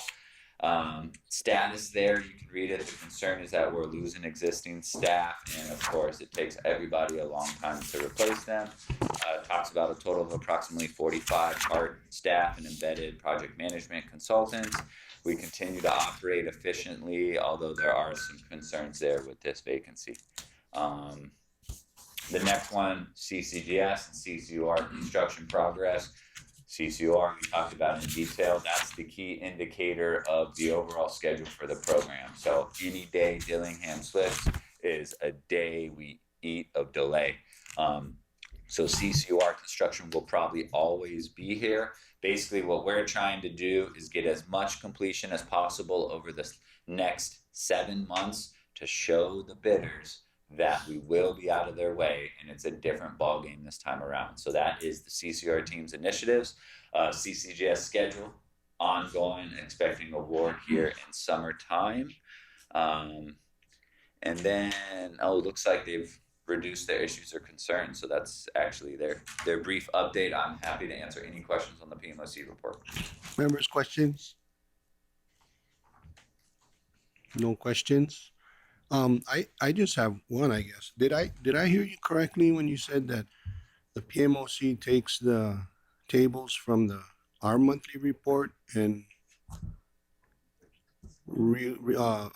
uploads it into their report? So if there's, so if you look at 1.2 project status, those kind of tables should come right from like page 3 of our progress report. That's why we aligned it that way. So so they just look at our progress report, and then that's how they get a lot of information to present in their report. So a lot of it comes from the progress report, weekly meetings with me and Vance, or ultimately the progress meetings at the end of the month. So that's how PMOC pulls all that data and puts it in here.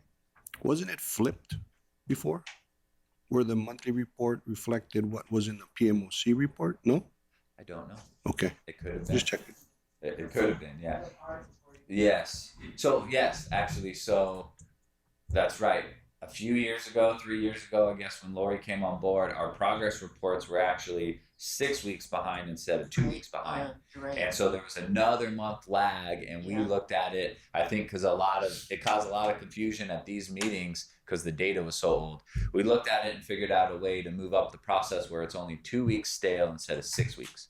So it did probably flip-flop then. Okay. Just want to make sure I did. Okay.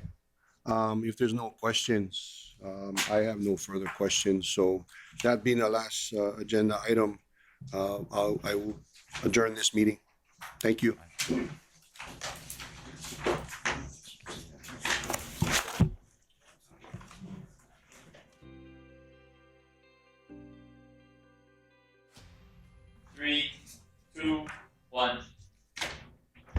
Thank you.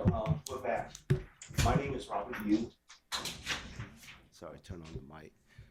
My name is Robert Yu. I'm the chair of the Hearts Finance Committee, and I'm going to call the meeting to order. It is 12:07. Before we go on, I'm going to take roll.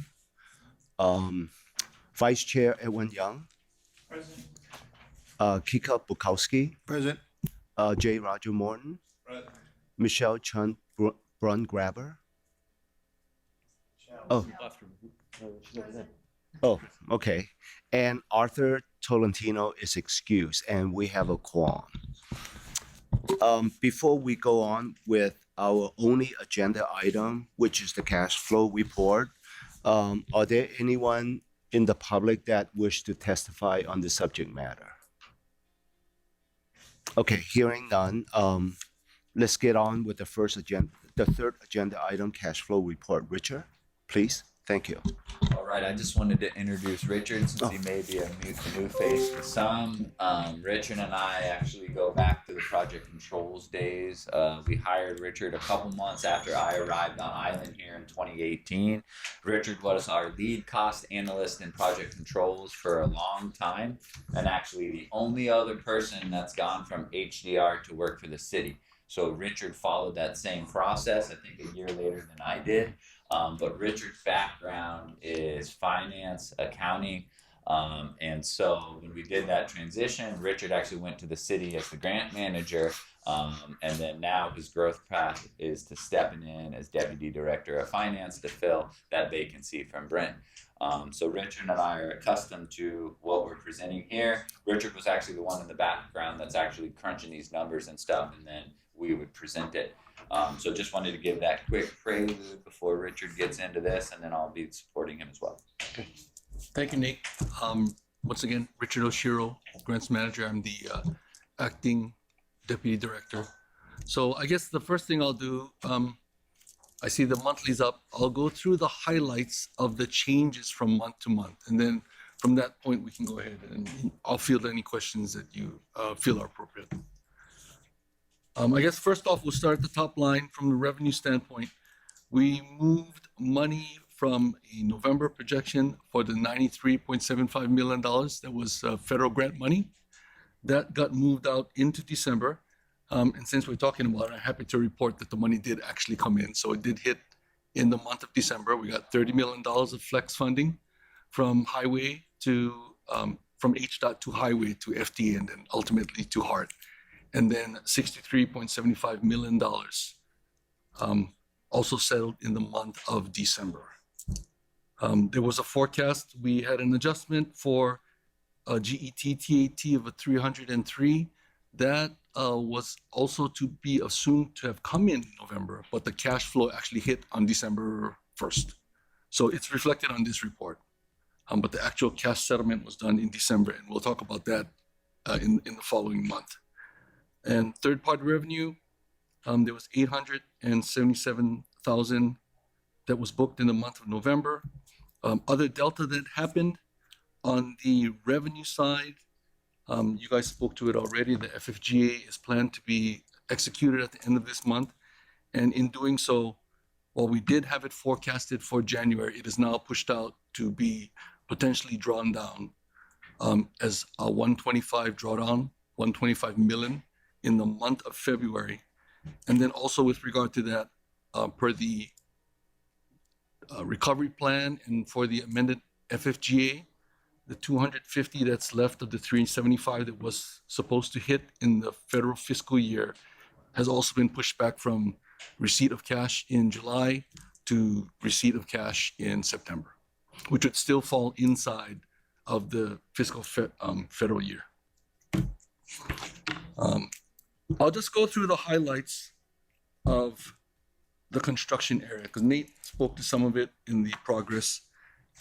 Just so you all know, given my background in project controls, when I do these forecasts, if the dollar amount that is forecasted for a spend is not settled in a pay app, I'll either push it into the following month, I'll try and keep it in the quarter if I can, and to the effect that a cash flow forecast from the scheduling and production standpoint is already fairly tight, I'll move it to the end of the project. And then we'll roll the project cash flow, using like a 90-day rolling forecast procedure, for lack of a better way of describing it. That way I can move dollars to the front or to the back without having to shift around every single month. Because as Nate mentioned, I put this thing together, and right now I'm basically the Indian and the chief doing it all in one shot. So you'll bear with me from that. And we'll talk through how I move through any particular cash flow as I talk through the different projects. So let's see. I guess we can just go right down the list. DB 450, we did not settle anything for November. So I moved that money to the back of what would be considered substantial completion for, I guess in this case, Middle Street. You talked through that. We have projection for substantial completion in February, but given that there was no billing, I just moved it to the back. Other things that you will see money move back and forth. DB 701, which is the asphalt. We are completed with the legacy project, and you may all know that we do have a left turn project that is also slated to be done. I moved the money from the legacy project into left turn. That actually got moved into a follow-on fiscal period. So when we go through the annual, you'll actually see the $2 million shift from this period into a period to the right. DB 511, there was $19 million that was short from the forecast. I basically moved this to the back. It's just easier that way. And then once again, as larger items come in, or to your point, we talked about it earlier, as the scheduling and or level of effort ramps up, I can easily move money that moved from the back of the project back up to the front so that we can have a rolling 90-day schedule. Elevator, escalator also didn't post a PA because they are actually punching out in AGS. Any extra work that they've done will be done more or less in the front. So I moved that money that didn't settle in November into December. And the, who else didn't post? On Call also didn't post a whole bunch of PAs in November. Just given the level of work and the type of work that they do, I moved that money from November to the back of that particular project, specifically for settlement and punch out list items for AGS. There was no real activity in final design for the month of November. And then I'll just go through some highlights in the professional services area. So if you see, and this is one of those cases here, because we're going to do a risk refresh and look for any value engineering that could be done once contracts are awarded, I moved most of that money that's not spent either at the back of the project, or if I know that a pay app is coming, I'll put it into the following month, or at least try to keep it inside the quarter. So I'll go through some of the highlights. GEC settled 208,000 versus a forecast of 279. HDR settled 23,000 versus a forecast of 413. Stantec settled 493,000 versus $1.2 million forecast. And L&E settled 510,000 versus a forecast of 659. HDOT Consultants, I just lumped them all together. They settled as a group $155,000 versus a forecast of 192. Safety and Security Consulted posted 163,000 versus 138,000 forecast. And there are a whole bunch of other smaller programs that go on inside support services. There were no unusual billings with regard to that.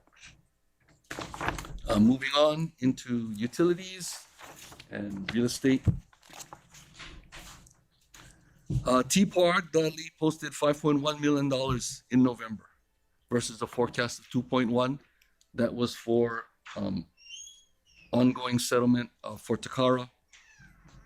That is done. And the utility either design or engineering contracts posted in total 117,000 versus forecast of 945. And then excess budget with regard to that, because those items are mainly done for either AGS or for CCUR work area, I moved those dollars not spent to the back of the program, and they can easily be shifted back up. So most of the money was moved into April and June of this year. So it'll be a rolling quarter to see how much either engineering or design dollars we use for any of the utility agreements we have. Hart salary and benefits, we posted 382,000 versus a forecast of 751. Hart 201, which is the support expenses, 405,000 versus a forecast of $1.4 million. And Hart 202, which is the precast yard, that was only it's a storage fee sub-consultant that we have on site. That was the only bill that settled. So the lease that we actually are charged every month, I moved that into December. And that's it pretty much for the monthly, unless anyone has any questions. No? Members, any questions? Go ahead, Natalie. Thank you. Thank you, Richard. Of course. I have a few questions on the monthly. So in the year-to-date actual column, it's over on the right side. That unless I'm missing something, that only includes the first quarter actuals. It doesn't include the October and November actuals. So I don't know, the next time this is updated, perhaps that can be fixed. With respect to the annual fiscal year 2024 projected numbers, let me see here. On the TECP and the bond lines, when I went back to look at the prior cash flow, which was presented in October, I believe, the projections were actually zero. And so it looks to me like what was done was the actuals were taken and put in as the projected numbers just like a month later. And so the reason we ask for this information is so we can kind of get a feel for how good you guys are doing your projections and your estimates. And, I think it's kind of disingenuous to put those numbers in when they really weren't projected back even a few months ago. So let me see, there was one other thing here. The projected revenues are higher for fiscal year 2024 than what was provided on the October sheet. It's about, I don't know, it's not a whole lot, but I think what this committee should do, Chair, is decide what should be put into these projected columns, because if I understand that your decision to change the projected cash flows, but I think as a committee that's assigned to looking at the financials, we should understand how good they're estimating, and we should decide what do we want these projected numbers to be do we want it as of just the prior month? Do we want it as of the prior end of the fiscal year? That kind of thing. So I just kind of question the usage of this particular column in the spreadsheet. Yeah, so thank you, Natalie. I think one of the things we could do is, instead of having a detailed discussion on how to present or how to put together the cash flow, maybe you and we just have two board members. We certainly could meet with Richard. And I think another person that's important for us to meet with is Corey Ellis at Project Control, because putting together projections in the finance area and Corey being in the project control area, it kind of works hand in hand. Without Corey, Richard's not going to be able to do any projections, right? By himself. So, so one day, if we don't violate any sunshine law with two board members, we'll give you a holler, and Natalie and I could sit down with you before the next finance committee meeting. Okay. Thank you. Any, Roger, please?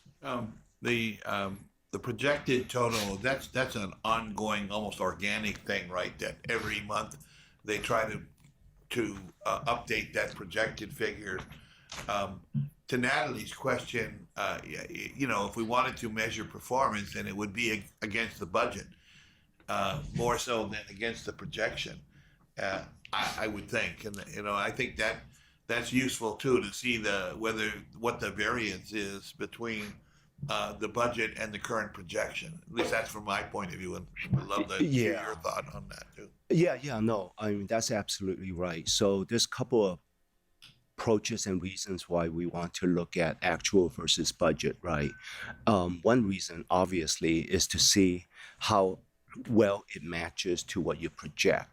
And the other reason, which is just as important, could give you an indication whether certain contracts, certain work is being delayed or not delayed.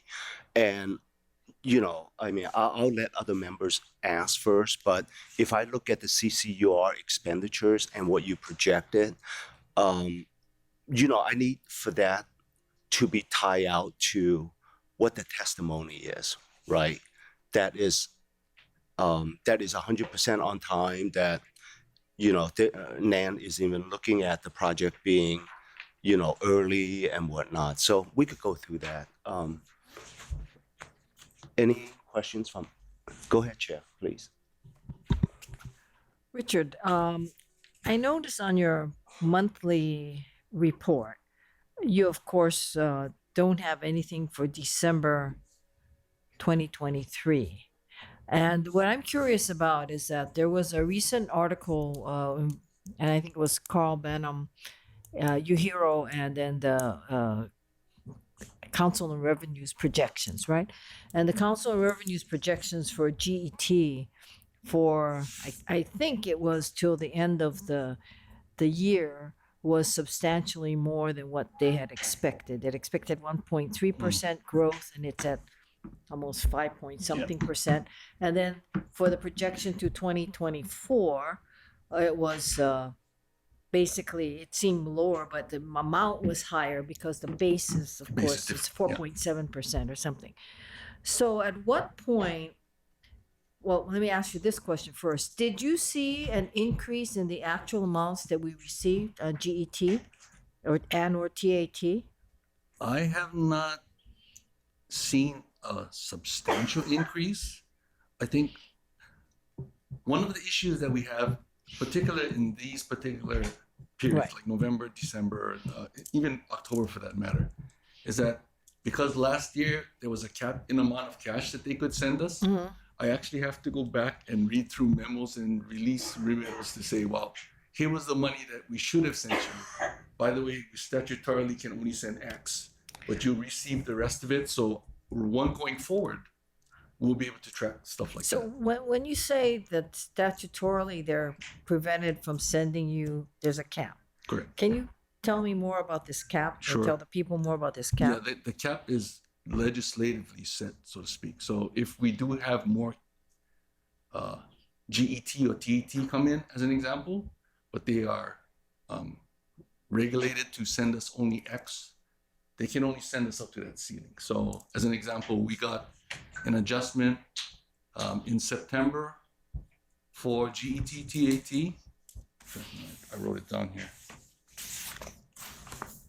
It's 29,364 million for carryover because there was a cap. And then subsequently, we got another adjustment, which is the one I spoke to, the 300. Sure. What he's referring to is, you know, when the city departments or state departments put in their budget, maybe they budgeted to give HART $100 million. The GET TAT came in higher than that, let's say 103. They could only give us the 100 million. So when he's talking about they readjusted, but technically they're taking it from the next year's budget. So we're going to be short until they fix this. Yep. And we told them, change your 100 million to 120 then. And they said, well, we'll think about it. But right now, every year it's stuck at 100. Sits that. Could I give some Sure, color okay, to this, right. please? Rick Keene and I and Brent, and I think Lori was also at that meeting.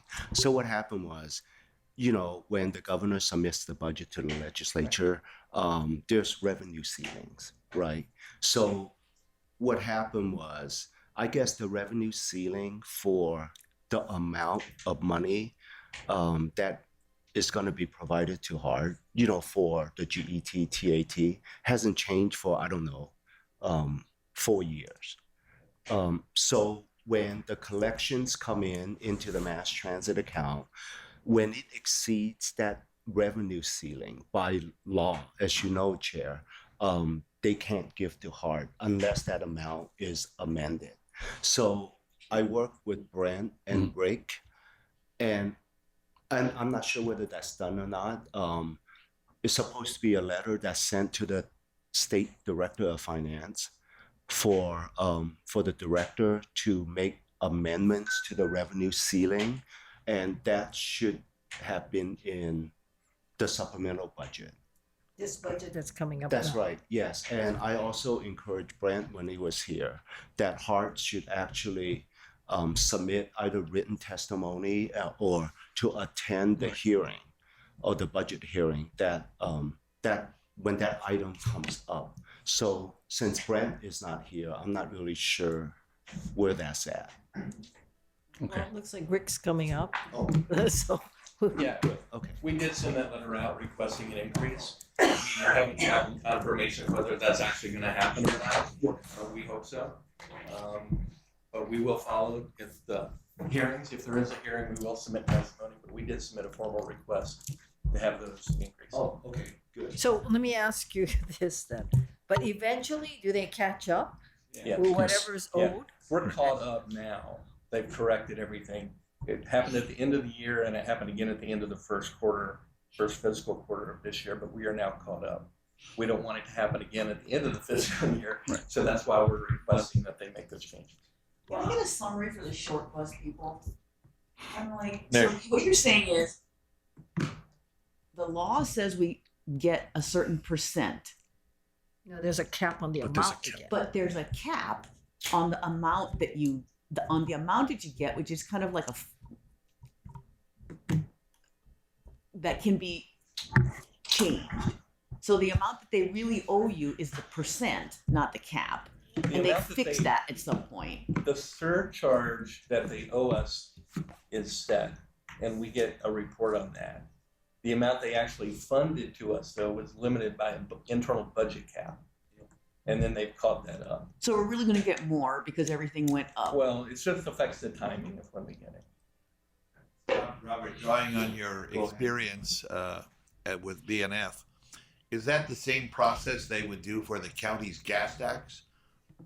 I'm not familiar with the county's gas tax and the revenue It's and the similar. revenue ceiling for it, but there is a revenue ceiling for the tax revenue that's distributed to different entities, Okay. right?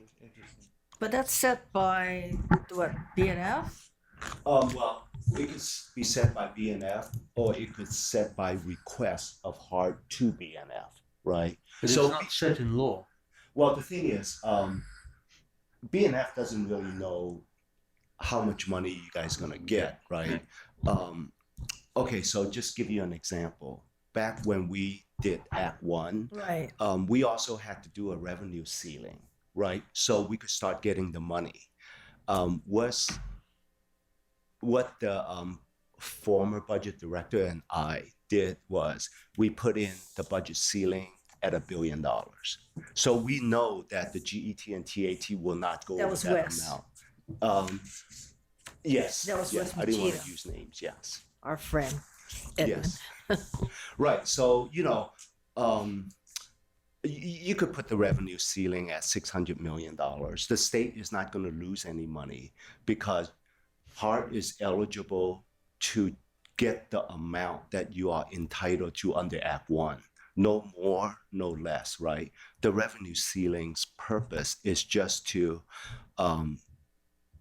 put something in the appropriation to allow BNF and DAGS, for that matter, to transfer the money to HART. not directly to Hart, but actually to BFS.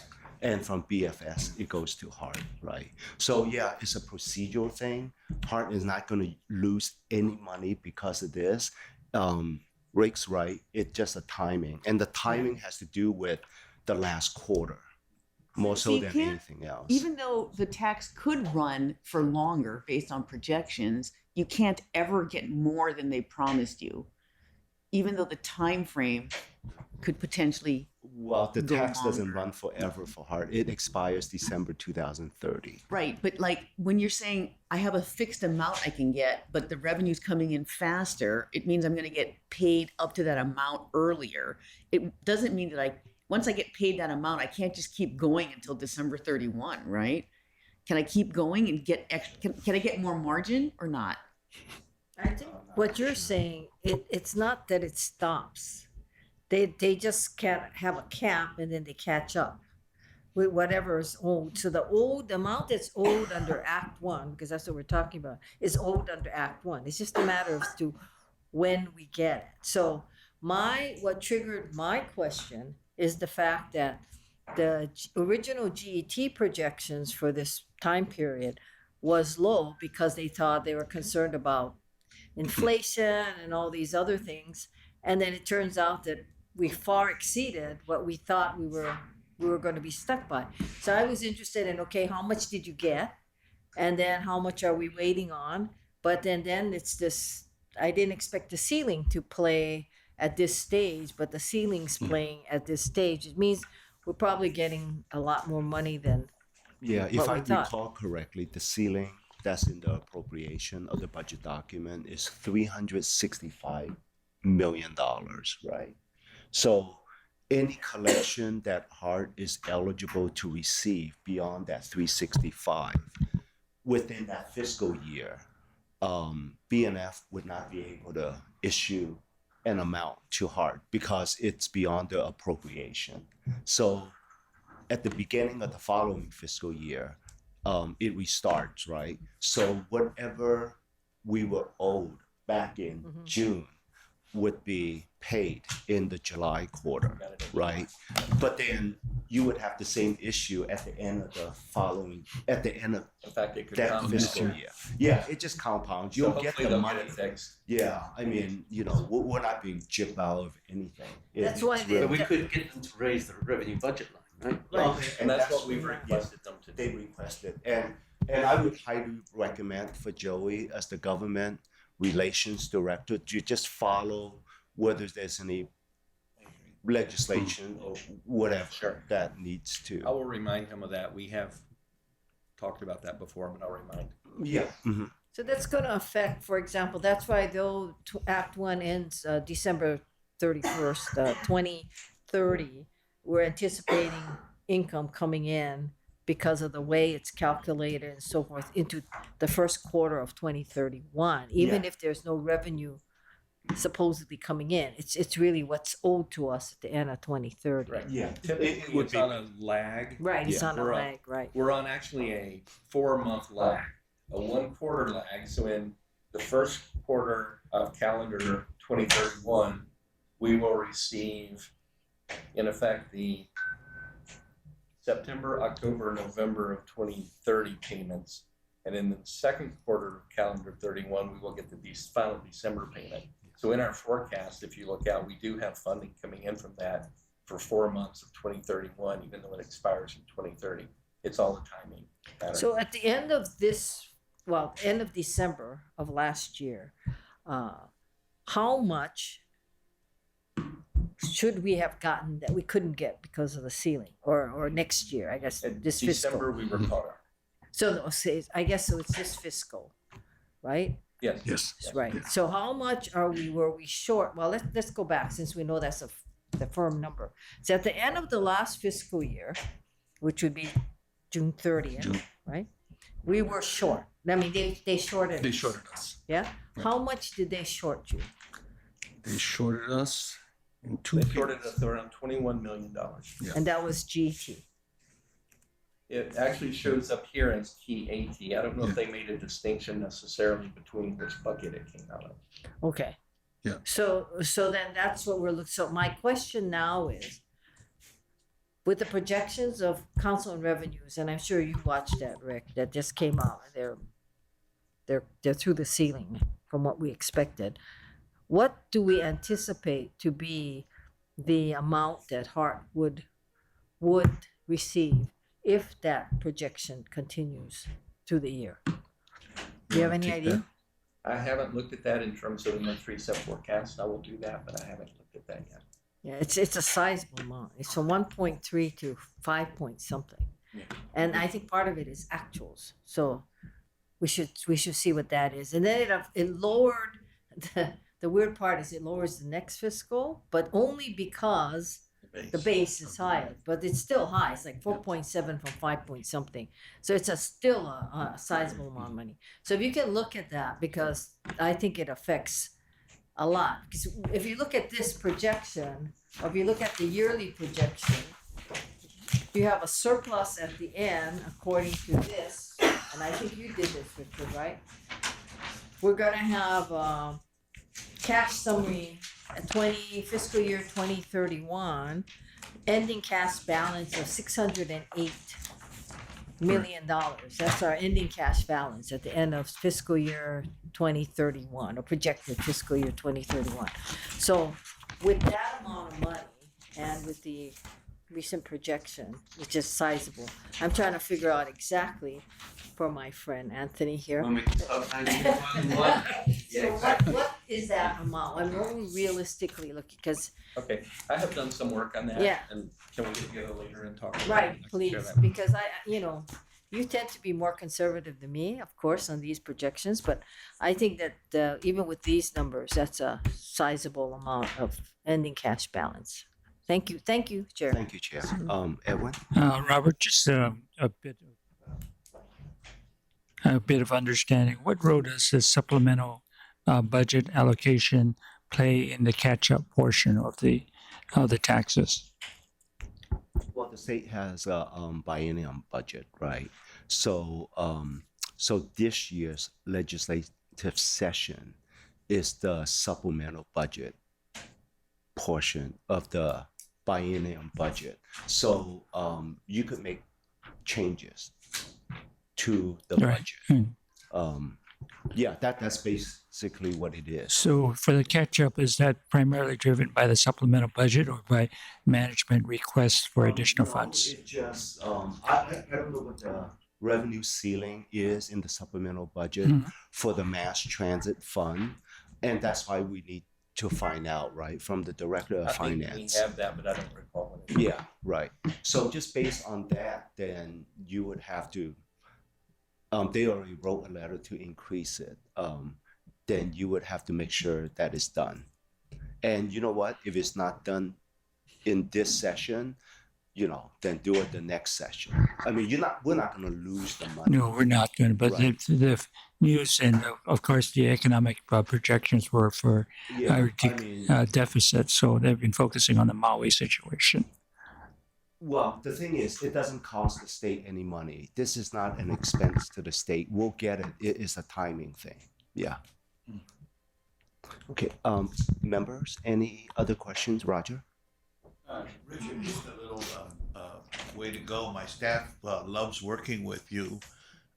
They were real happy with the process of getting the $30 million grant submitted and everything. And my comment today was too, when I heard your report, I was pleased to hear it presented in a sort of a managerial way of looking for where there were differences rather than in a strictly accounting way where you're just simply talking about what the numbers are. And I would encourage that in the future for the board would be to sort of concentrate on what this means to the project and where are the the concerns, the risks and everything. But I thought it was an excellent report today. Thank you. Thanks, Roger. Any other questions from Just a that? quick one. When our revenues run ahead of our expenditures and we have a surplus, does it earn any interest? Does it sit in a bank account and earn Yes, interest? yes. Yeah. You see a miscellaneous income line here someplace. Okay. Other. Yeah. And that's something we typically haven't budgeted or forecasted, but we do have funding coming in. All of our cash goes into a city account, and it gets invested. So we do get a share of that based on our balances. Good. Well, presumably hasn't come up before because we haven't had surpluses before. Yeah, sure. Thanks, Anthony. Any other questions? Okay, I just have a few. So let's go to the monthly report first. Under core system DBOM 920, there seems to be months where there are no payments. Is that just because of timing, or is it because there's really no payments for those months? Like for July, there's 0 payments to Hitachi. September, no payment. November, no payment. Is it catching up later on, or we really didn't owe them anything? We normally owe specifically Hitachi funds. A lot of it has to do with timing. Clearly, there's level of effort going on with regard to AGS. So as your example, there might have been a slowdown right at the end of the opening of segment 1. They might have been only testing. In this case, because AGS will be substantially complete, fixed facilities wise, you should see a bump up in the oversight, so in L&E, and then also subsequently with DBOM all the way through would be the middle of 2025 when AGS opens segment 2. So there's going to be some of that. You also see a lot of that. The only reason why I know this is because I used to approve the bills as the cost analyst. On the design side, even though a level of effort is expended on the part of the contractor, if we see fit to take a more technical review of their bill, it could potentially be held back. So it might take a while. So FD contracts, they'll do work, they'll submit a bill, we'll look through it, but it won't necessarily be settled. And then you'll see a whole bunch of them pop up. So the budget it'll be soft for 2 or 3 months. Then you'll be a whole bunch of bills in a subsequent period. So okay, yeah, sure, because this is like it looks weird, 3 in the last 5 months, right? So there's like a trend. I'm not going to question it if it's only 1 month, right? Yeah. If I could add to, historically, it seems that, so in project controls, we live in the accrual world. So every month we're looking at work performed, and then we count that as a % complete, where Richard in this looks at a cash basis. So it's like 3.5 months behind the project controls accrual world. And so a lot of times maybe 2 payments will hit 1 month, and then you won't have a payment the next month, as you guys know. But Hitachi specifically, the way their payments work, they're schedule of milestone based. Whereas STG gets paid as they progress. Hitachi, you only get paid when you're 100% complete with that item. So sometimes they don't even submit a payout because they didn't reach 100% complete on those payout items. So it's just a little bit different contract mechanism, but that's why Hitachi sometimes goes a couple months without submitting a payout. Okay, so that's a good segue to, if we look at the annual report under DBOM, 920, same Hitachi. Okay. So in fiscal year 2023, we paid $63.5 million. So I kind of thought, well, that's kind of quite high, for that DBOM contract for 1 fiscal year back, because that represents more than 10% of the total payments in the last 15 years, right? So I went in to look into it a little bit. So the 63 million, 84% of the 62 million were paid. If you add up March, which is 26 million, February, which is 11 million, and June, which is 16. So those 3 months combined represents 84% of the total expenditures in 2023. Now, I'm not sure whether that has to do with the getting ready for rail operations, or that has to do with we're using this account to pay for the hammerheads and other type of expenditures. So could you explain what expenditures are included in the 63 million for those few months, if you can? Yeah, so only Hitachi or DBOM costs go to that DBOM CPP. So nothing to do with hammerheads, nothing to do with that. 4 years ago, 5 years ago, we had a huge change order with Hitachi. It was 160 million, and I believe 60 million of that they were owed when we opened the system. And so there's a huge payment milestone associated with that. That sat for probably 2-3 years, and as an incentive to try to get Hitachi moving before like trial running started, we split that milestone out. We paid a little bit of that milestone, don't remember how much it was before, and we said, you complete and get us into systems demo, you get another 25% of that milestone, and then when we open, I think it was a $30 million payment. I think it was 30. So that's why some month in there is super inflated, because that's when they got that $30 million opening payment. Okay. And now, for your guys' awareness, the same thing is on segment 2. I think segment 2 opening has like another $30 million big payment when we're open. So somewheres here, what it looks like it's split between fiscal year 25, 26 or something there. There will be another bigger payment that we'll be able to project better once we get closer to it. Yeah, let's focus on the first thing you said first. So, at the last meeting, I kind of wanted a breakdown of the DBOM expenditures. You don't have to go back to the beginning. It could be just in the last fiscal year, a split between HART and DTS, and also the type of expenditures that we're paying. So, I know you just started. I mean, you just assumed your position, Richard, so I didn't want to bother you with, hey, where's that report? So by the next finance committee meeting, if you could show us that report, that would help in explaining some of these big ticket items, right? Now, going back to what Nate said about the $30 million payment for phase 2, just adding fiscal year 25, 26, that doesn't even come out to 30 million bucks. So if there is a lump sum payment for opening phase 2, then either we did not put it in or that's not going to happen. I mean, you said 30 million, a lump sum payment, right? Clearly. I mean, I'm just adding up the numbers. Yeah. 60? 16, thank you. So it's 16, not 30. Okay, well, even Not 16 in fiscal year 25, we budgeted 9 million. Fiscal year 26, we budgeted 11.8. So, I mean. Yeah.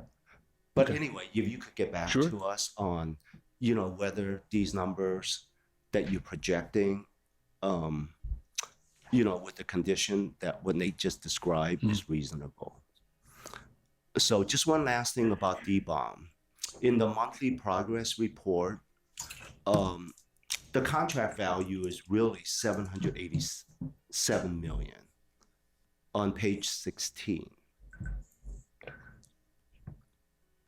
But on your report, under current contract value is 750. 705 million under the current contract value. So if you could just take a look at those two things, and also with respect to the projected revenue and expense total of 758 million, that's also not quite consistent with page 16, which is 821 million. If you could just take a look at it. There must be a good reason why those numbers are a little different.